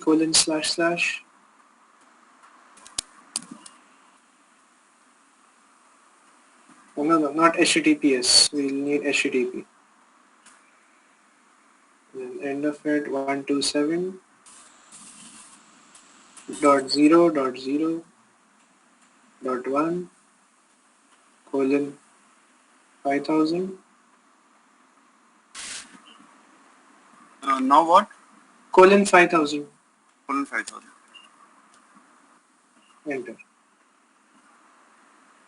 Yes. Yes. Printing. Hello world is now working. We'll go ahead with now then templates.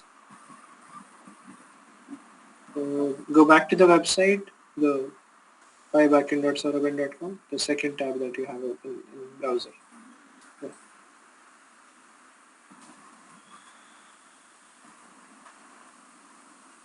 No, in the browser, second tab.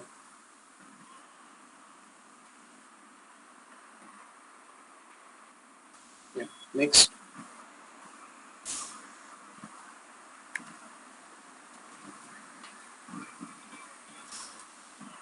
Scroll. Okay, you I think click twice, I guess. Just refresh this page and or go back one step.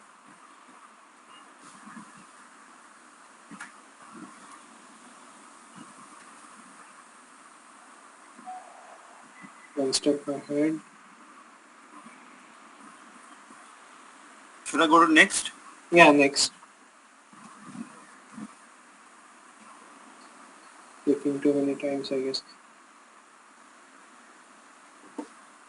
Just refresh the page once.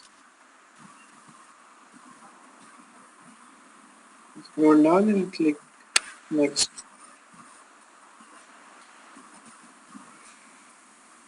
Once more. Yep. Yeah. scroll up. We'll now create a template. So just copy this template. Just control the one below this. I've copied. Yeah, copied. Okay, go back. Just while you're clicking on the left hand side, we'll create another directory called templates. TEMPLATES. Just go up and click on that. Yeah. Your folder templates. PLATES. Enter. Inside this templates directory, we'll create an HTML file called hello.html. Same using the one that we created app.py, right? The button beside the new folder Yes, button. yes. Hello.html. Yes. What is the name of the file? Anything, so it can be anything. Hello.html, you can say.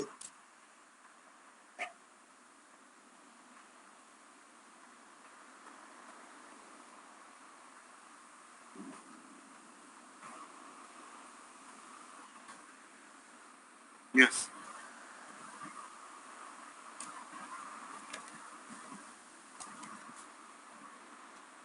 Okay.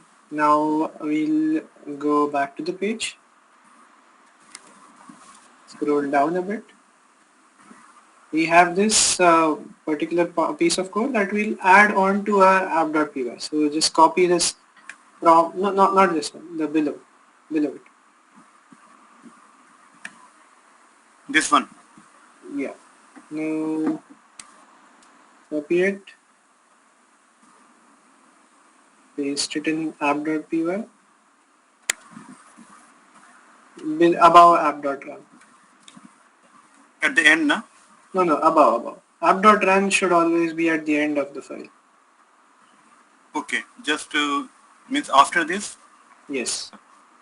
So all the import statements should be together. You can paste it here and move the Flask import statement up.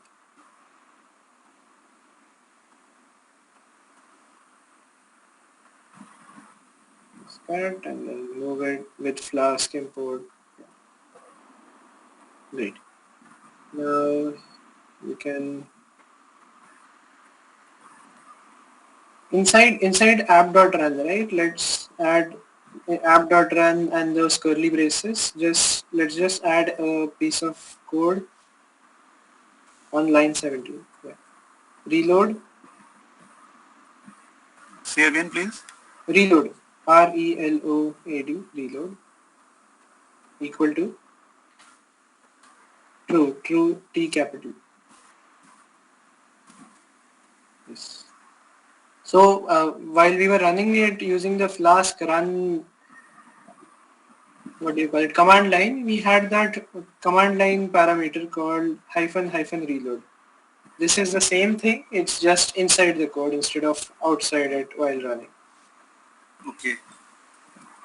So now you can go to the command prompt, press Ctrl C to quit.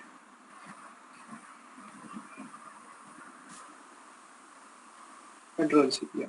Now just press the up arrow once. This one. No. The on your keyboard, the arrow keys. Okay. Up arrow. Yeah. And then press enter. It was reload true is not available. Let's replace reload with debug.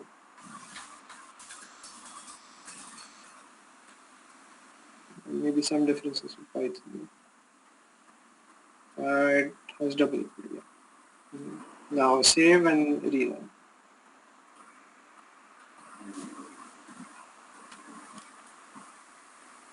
Enter. Great. Now go back to the page. The port 5000 page. http://127.00. You can just copy it from this. Or you can just do control click as well. Now this shows hello world, but if you add say in front of port 5000, just type No, not here on the browser itself. This forward slash at the end. Sorry, No, sir. no. Forward slash hello slash Ashutosh. And press enter. Yes, I'm getting. Yes. Great. Then now you can do one more thing. Go back to the Python backend file, the website that I shared. We'll enhance it further. So scroll up. Scroll up. Okay. Now, as you saw, we just gave this name parameter and it is just showing up. But we want to basically enhance the interface a bit. So we'll add hello with name, add an if condition, right? So just copy this block and replace it with hello HTML. It's complete block. Copy and paste it in hello.html. Replace, like remove Ashutosh complete. Remove the existing code and replace it Uh, in hello.html. okay. Just a second. On the Go left. to the tab, hello.html, only the tab is open, yeah. Yeah. I should delete this one, na? Yeah, Existing code. yes, delete and paste it. Save. And now you can go back to the browser and run it again. Yes. Hello Ashutosh. Then we can also try remove Ashutosh and just keep hello in the URL Not here, in the browser. in the browser itself. Yes. Enter. No, so remove the forward slash as well.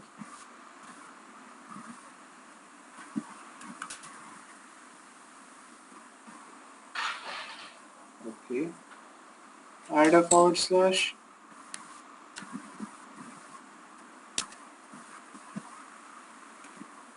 Enter. Okay, let's go back to the server once. Check the routes now. Go to app.py. App.py. Scroll down.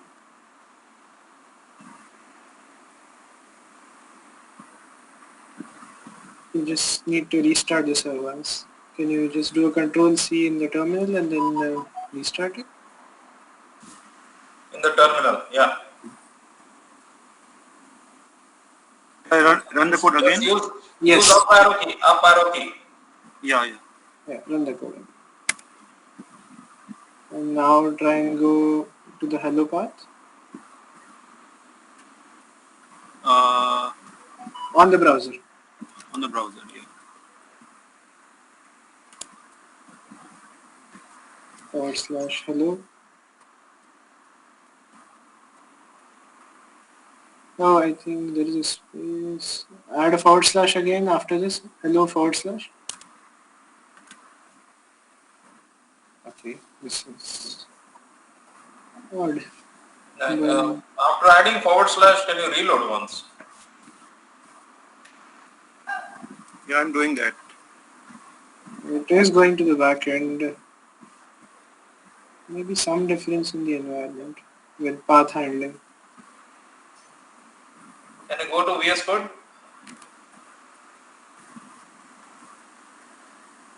He is getting a request, but Yes. 404. Yeah. Yeah. There is a space in the route. Space in the route? App.route. I see a space No. before in the code. No, it's on the same line. It's just, it looks like that.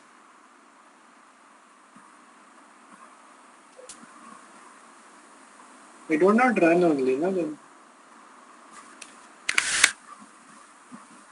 Okay, maybe it's a Windows difference, I guess.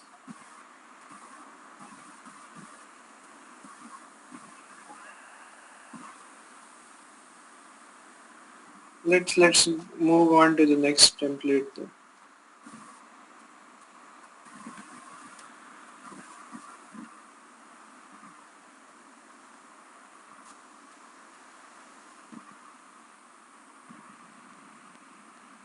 Scroll down.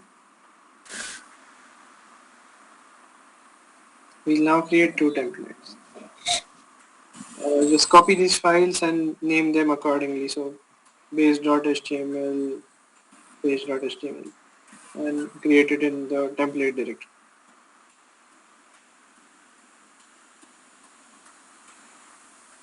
Now you'll have to click on templates first.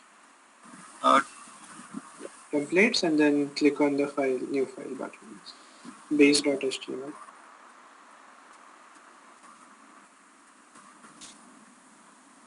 Paste. Great. Same with the next file, please.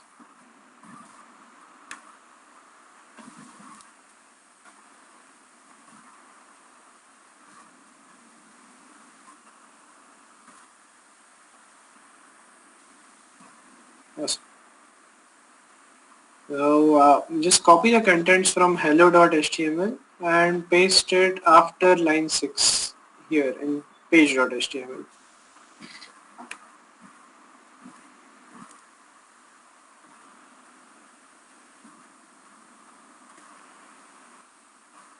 Paste. Great. Save. Go to app.py.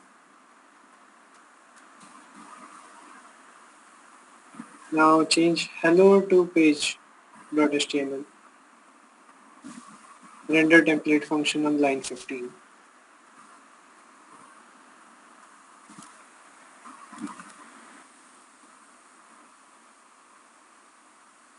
Save. yeah, I saved. Yes, great. You can go back to the page on the browser and hit refresh. I don't need to run the code again. No. So we have added the debug true, right? So if you look at the terminal, it has automatically rerun it for you. Okay. With hello Ashutosh, or any name basically. Yeah. Yeah.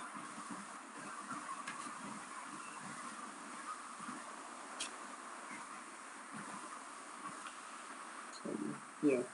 Anyone else? Now we're up to speed with Ashutosh. Ashutosh, let's do this. Do you have a GitHub account created? Yes. Okay. Let's and a repo. Repo I created. Yes. Okay. Can you open that repo?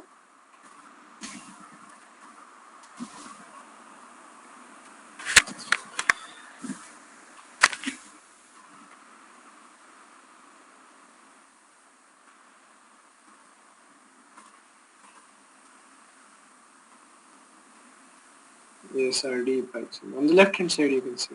Yes. This is it, right?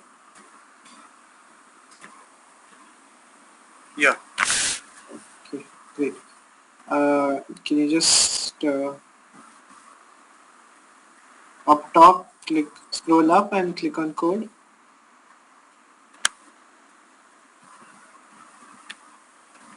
Here. The big green button. Yeah.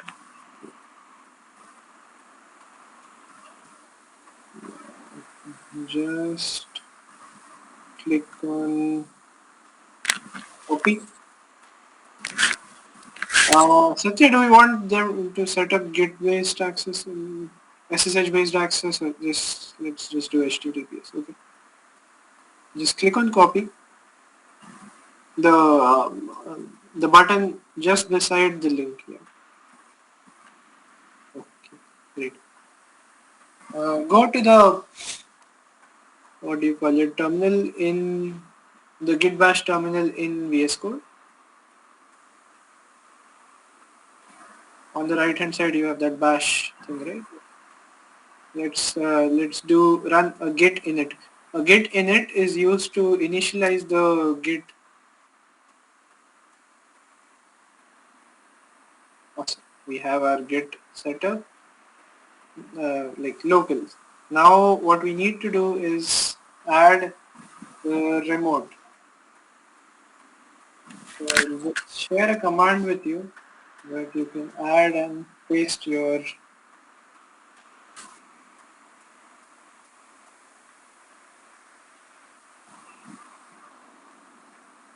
git remote add origin.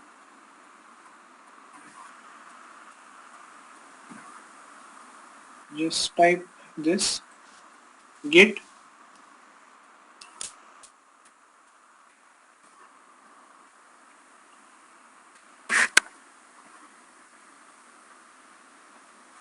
I have shared it here on the meeting chat.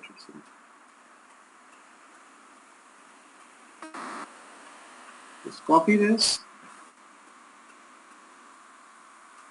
paste it, and don't press enter. We'll have to add your repo, the URL after it. Just space and the URL that you have copied from the browser. Let's copy this once more.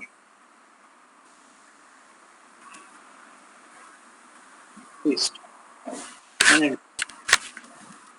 Enter. Awesome. So now you have added the remote, but the connection is still not there yet. We just have now pointed that origin main that I was showing previously, right? That is the remote branch that I have on GitHub. Okay. That has now been connected. Now can you run the git branch command here? Git Command? space, git space branch.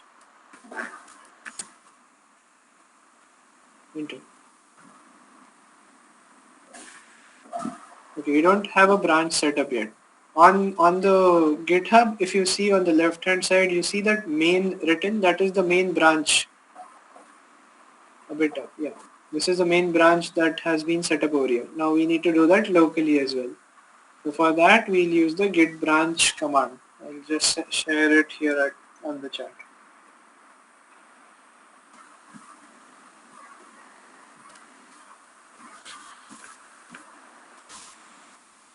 I've added it here on Google Meet chat. You can just copy that.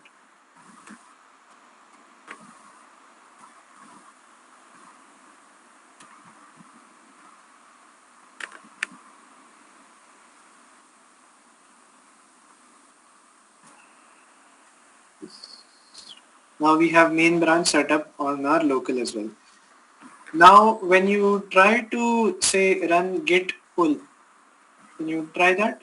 Because we have some changes that are present on the remote branch and some are just just type git pull, git space pull,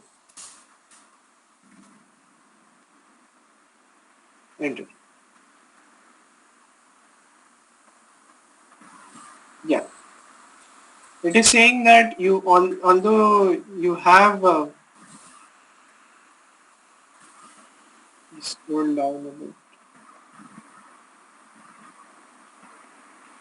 a bit. Yeah, scroll to the bottom.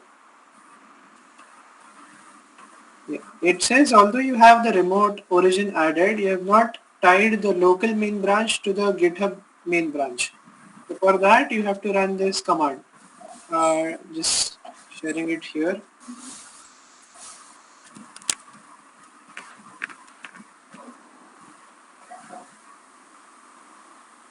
Or you have it there itself. Can you just open VS Code again?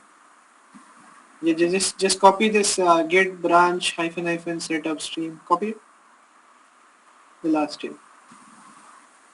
And where it says angle brackets branch, right? Just replace that with main, because our remote GitHub branch is also called main. In angular brackets, we have Yeah, to no, remove the angular brackets as well. Okay. MAIN. Is it fine? And no. So Like this? Yes, like this. Press enter.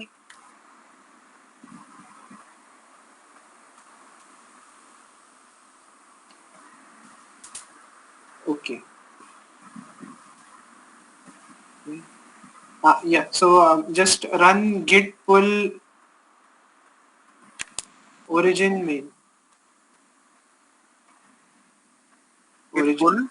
Origin ORIGIN space main MAIN NN. Enter. Awesome. Now we have our code that was present on GitHub. Come here. If you see on the left hand side, you have that license and readme file, correct?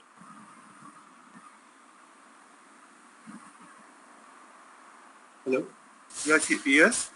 On the left hand side, you see that license and readme.markdown file. We have now successfully connected to GitHub. Okay. Yeah. Now run the just press up arrow twice and run that setup stream command.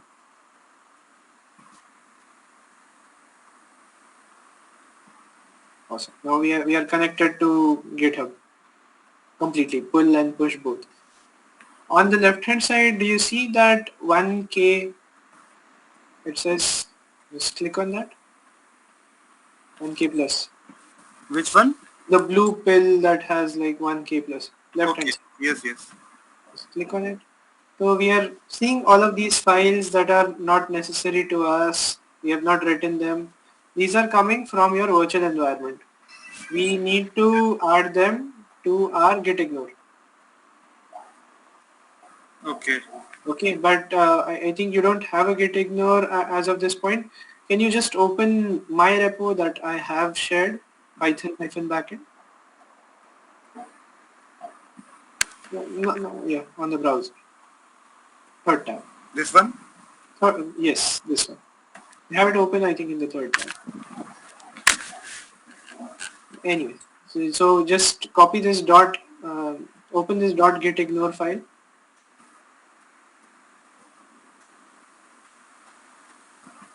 Yes, that one.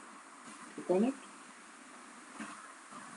On the right hand side, top beside raw, you have that copy button again. Yes, click. Clicked. We copied, right? Yes. Okay, let's go back to VS Code. Now in the Explorer, on the top left side, just two above the search button, you have that Explorer button. Can you go to that? Click on that. Where we have all our files. Yeah, that one, just below it. This one? Yes, that is the Explorer button. Now click on, just below readme, just click readme.md. Yeah, now we are in the root context. Now create a new file called .gitignore.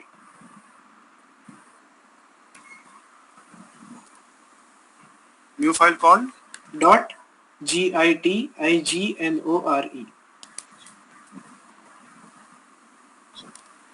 Gitignore.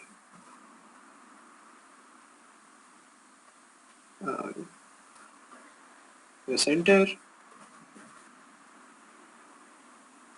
and paste the contents here.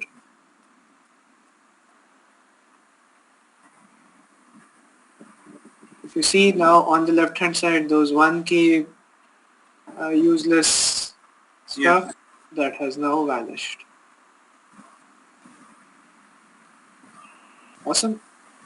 Yeah. Now what we'll do is we'll push our code to your repo. So if you just go to the terminal back to the terminal. Yes. Let's type git space add space so there are two options here. It is always recommended to add individual files, but since we want to commit all of those changes that we have made, we'll just add a dot, which basically says that I want all files. So just git add space dot. Add a dot and press enter. Now we have moved all of our files to staging, if you can see on the left hand side. You can also check using the git space status command.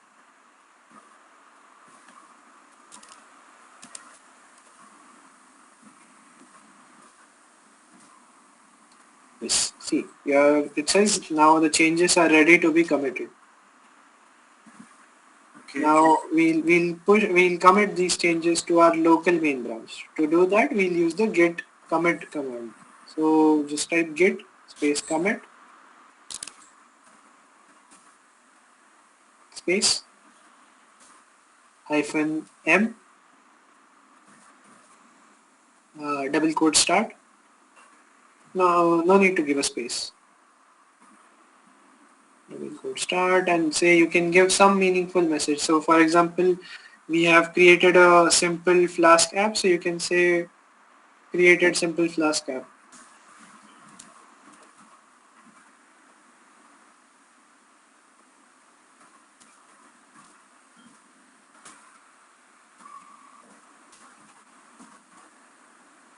And end the double quotes and press enter.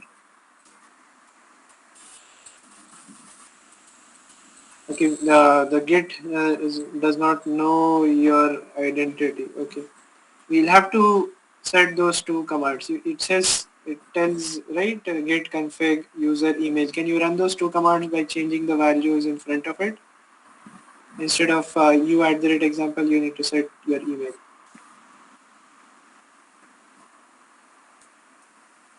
All of this happens the first time you set up git, so just delete, and just replace it. So, You can just type your email there inside the code. Yes. should I give my email address or this thing? Or should, whatever is Well, written? email address.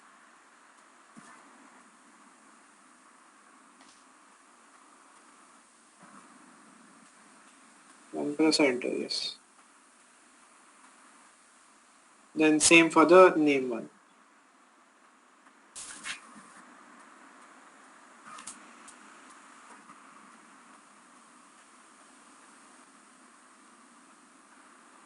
You can,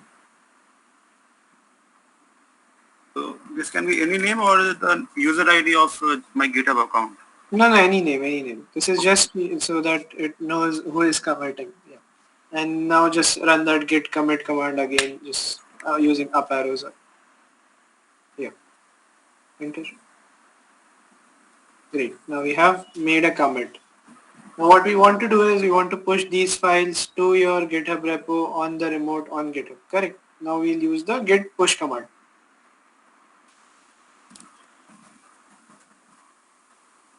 Enter.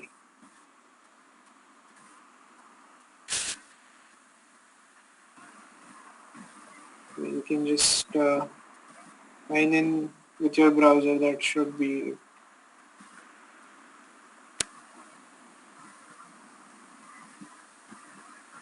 it should open up a pop-up window. You can use them.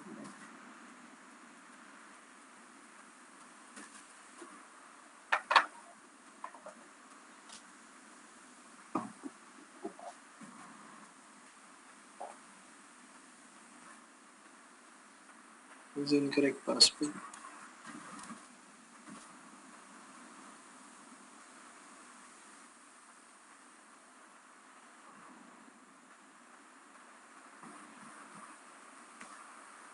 And yeah, authorize Git ecosystem. Application succeeded. You can close this window, browser window. Yeah, now your code has been pushed. You can open the Git repo and check on GitHub.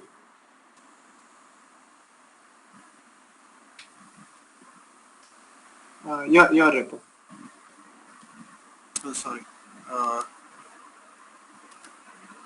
Just refresh. You can see your commit message as well. Created simple Flask app.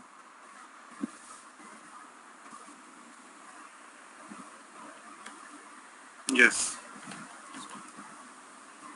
All of the files, everything is over here.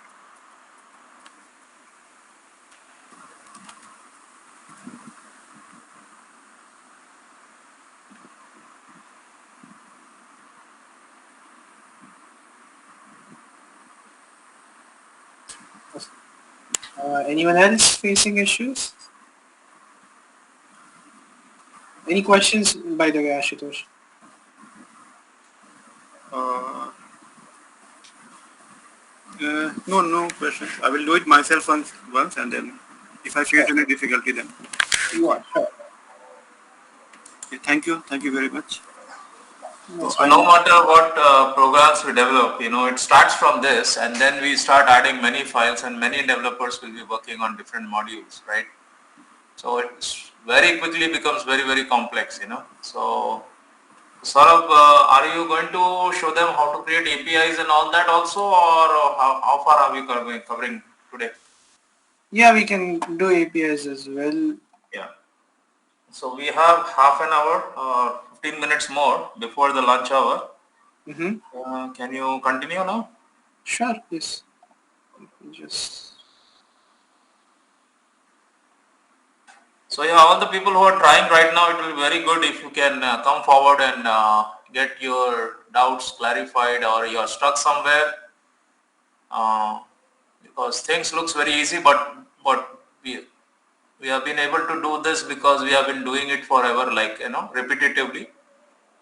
It's not easy, digesting so much of information together, so many new concepts. yes. Yeah. So please do come forward, and in Git also there are so many concepts of branching and maintaining the branches, how to create that, and that itself we can take a whole day if you want to, right? Like, but lack of time, we will continue. And what are we going towards? Sort of creating filters. So what did we say? Okay, we have run this app. We have created base template. We have created Uh, filters also. we'll go to routing. Where is routing? Where is routing? Isn't? Which page are you in your? Can you share your screen, please? Yeah, just.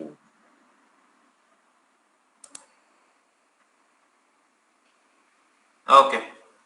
It's, This is on user authentication in Flask. That page. no, page 4. That yes, basically. No, this is just methods and routing. User authentication comes later. I'll just share my screen. It's on page 4. Okay.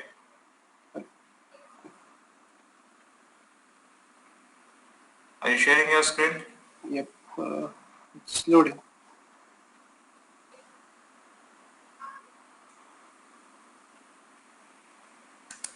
Yeah. So right now we saw two methods with say uh, just hello and say the root. So we'll just make change to the application to some extent. We'll go back to templates in a bit, but we'll do these. Just keeping the same code. I'll replace my root with this new one. I don't see that routing page, Saurabh. It's I think some issue with that function that changes pages. Maybe try refreshing the page once. Okay. Anyways, it is in the repo. We can directly see the markdown files 4.md. Okay. Okay. So here we have the homepage and slash about. So we'll just go here.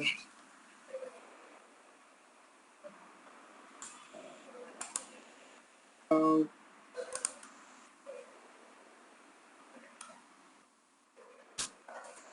and it says about page. If we go to the root, that is the basic routing. So path-based routing, when you go to say google.com, this is what the home page, this is the / path that basically renders our home page. And if we go on subsequent pages, then they are added like this. It basically tells if a user is coming on /about route, then what function to run. So that is the idea over here. back. Now we also saw this name-based variable. So this is a parameter-based variable. Now if we copy So this, this return f is nothing but that f string in Python, right? yes, Yeah. simple F string. Yeah, because we are returning just a string in all of these.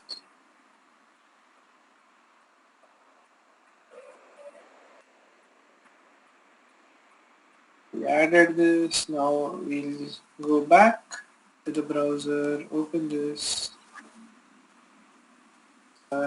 user slash Ashutosh.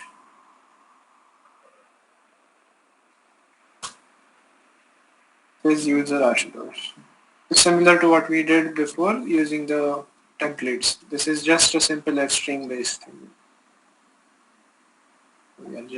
We have the show user profile function that is basically taking the username similar to what we have here, and it is passing it to this return statement with an F string. We'll go back. Now there are cases where we only want to accept, say, an integer value instead of what do you call it, a string or anything. So what we'll do is we can restrict it to allow only integer values. So to this we have now another path, another route. So is it like validation using HTML and JavaScript on the front end, similar to that? No, so this is completely on backend, nothing on front end. So this is a path No, no, based. I'm saying similar to that, what we do validations, right? Yes, yes. So basically once you try and run, what do you call it, username password, if your password is incorrect, it gives you an error. Similar to that. If say it does not have the required characters, say it wants a special character, an integer, a capital letter, a small case letter. So all of those validations. This is similar to that. So what we are saying in this syntax, app.route, let's go to that. Yeah. We are using slash post is again a route, Yes, okay? slash post is again around. And we are going with a, that is nothing but post ID, which is an int, right? Yes, yes. Okay.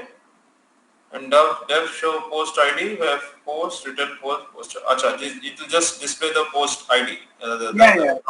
This is a number of. simple. Yeah, this is a simple function similar to this one, just f string returning post ID. Yeah. Okay. Yeah, execute. Here we go. Type post and slash say one. It will return one. Okay. Now, if I try to say, for example, now try Saurabh, it says not found. Yeah. So it's kind of a Remove validation. Saurabh and just remove everything and without anything, what will happen? Then also it will give this error. Because it is expecting an integer for sure. Right. And for this, we have this templatized 404 pages, right? Yes.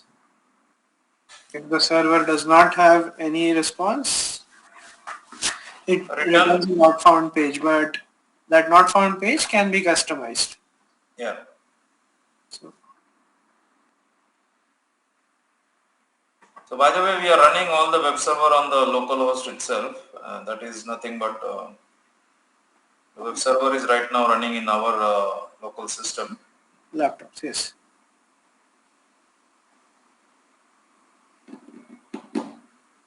Right. Okay. What next? And the different methods that we can use. So tell them about what is meant by HTTP methods and all over the top of TCP/IP. How which layer of this application layer, right? HTTP. Yes. TCP/IP stack. Yeah.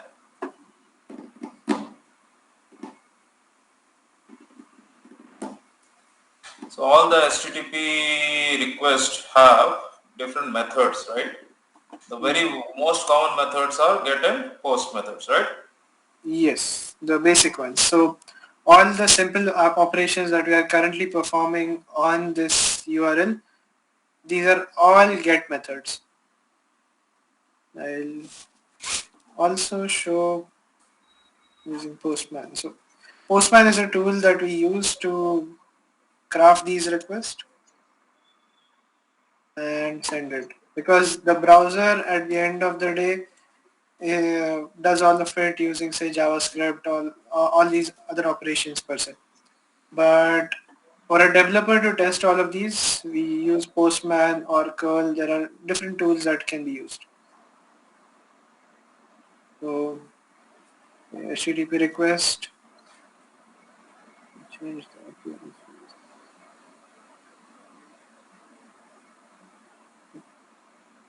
I have this same URL. I'll just copy it, paste it here, and send the request to the server. I guess this response is a simple HTML response. If I want to look at it, raw, preview, all of these things.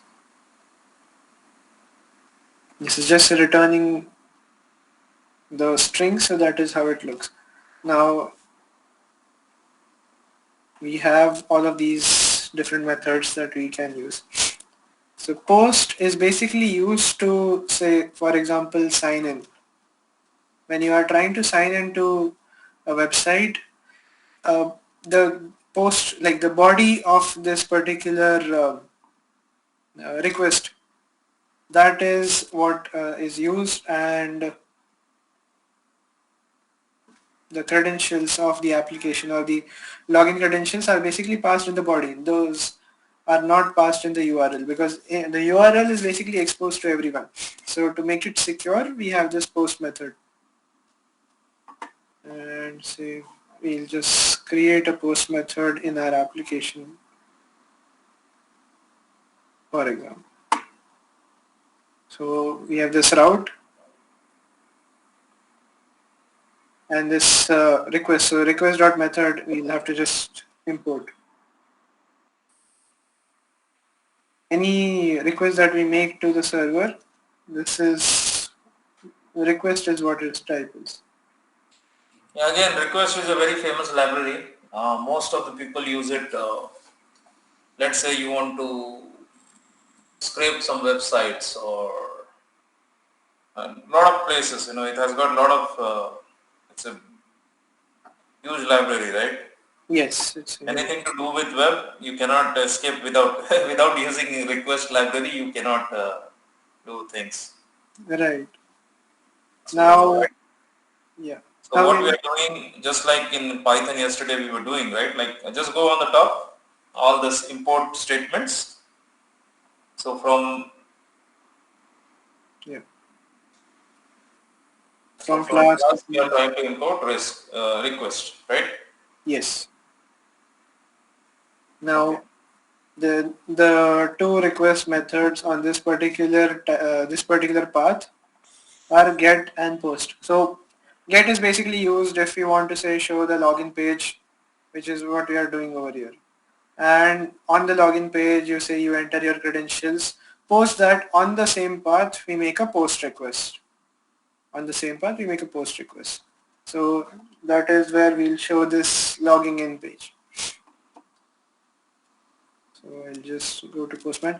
So it is possible for the browser to, say, emulate a GET request, but a POST request needs to be done using some sort of code in the browser. Now we can write that code, or we have specialized tools like this Postman that help us to make those requests. So login and send, and yeah, it shows logging in. This is the same path, but I'll change the method, request method. So I'll just set it to get, and it will say login page. So that is how it works. The request, different kinds of requests. Yeah, they will understand. Just create one small page.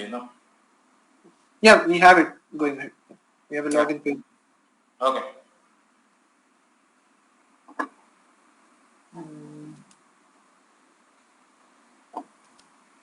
And if you see, you'll also be able to see it on the server what kind of request we are getting. That is this. So this is the method that we are trying to verify with and make the decision. So this, you can say, is the essence of backend, performing all of these logical operations and making decisions if a particular user is valid or not. Similar on these lines, not just say serving static data like the front end. Um, any questions on this?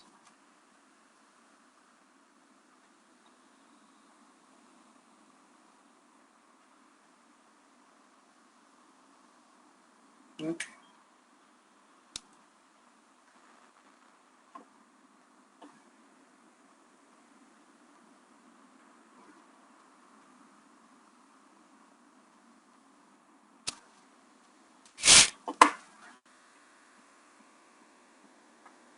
So URL building, there are specialized functions that can be used to create like URL. So for example, I have the login URL and I am say my what do you call it? I'm on the sign up page, but I want to log in. So what I'll do is I'll just use this kind of functions to create the complete login URL for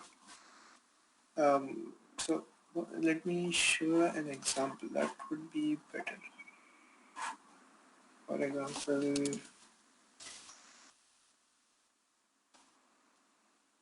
github.com, say sign up. I am on the sign up page, but we also have the sign in button. So for the application to know what the sign in page is, we will not go and specify it each and everywhere. So what that causes is if I say change the sign in URL to something else, I'll have to go and change it on 10 different pages and 10 different times. Say maybe I change it for sign in and sign up are say pretty standard examples, but there are a lot of pages say about us or all those different pages. They can keep on changing, say can have different paths on different pages. So what we use is we use these type of functions to manage those. So for example, let's do this. I'll have this here. Code this from Flask.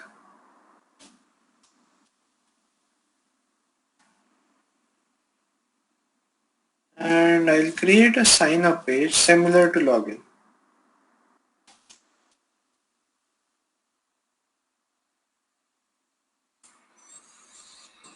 Yeah, Saurabh, after this we'll break for lunch and Sure.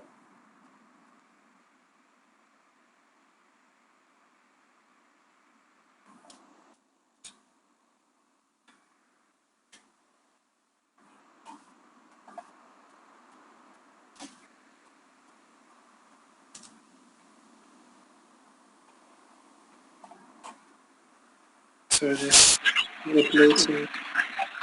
Yeah, I guess you can break for lunch. Sure. yeah, just one piece of code, yeah, one function, then Okay. we'll. Okay, sure.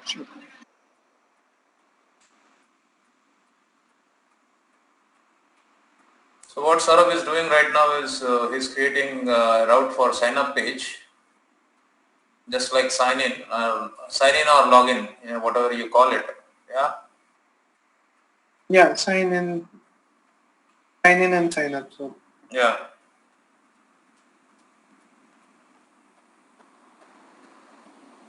Signing in, SIGNING, return signing page. return sign up page. Now say sign up page. Yep, that all works also. Now we'll use this login URL here.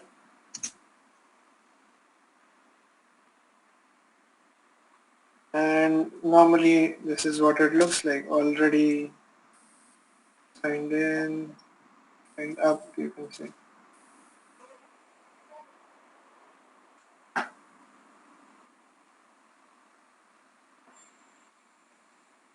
So this is what it should do. Now if I go back and say open this,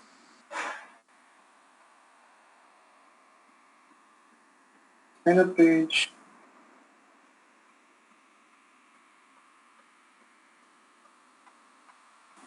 Yeah, start your server. sorry, it says field for login and it's not different.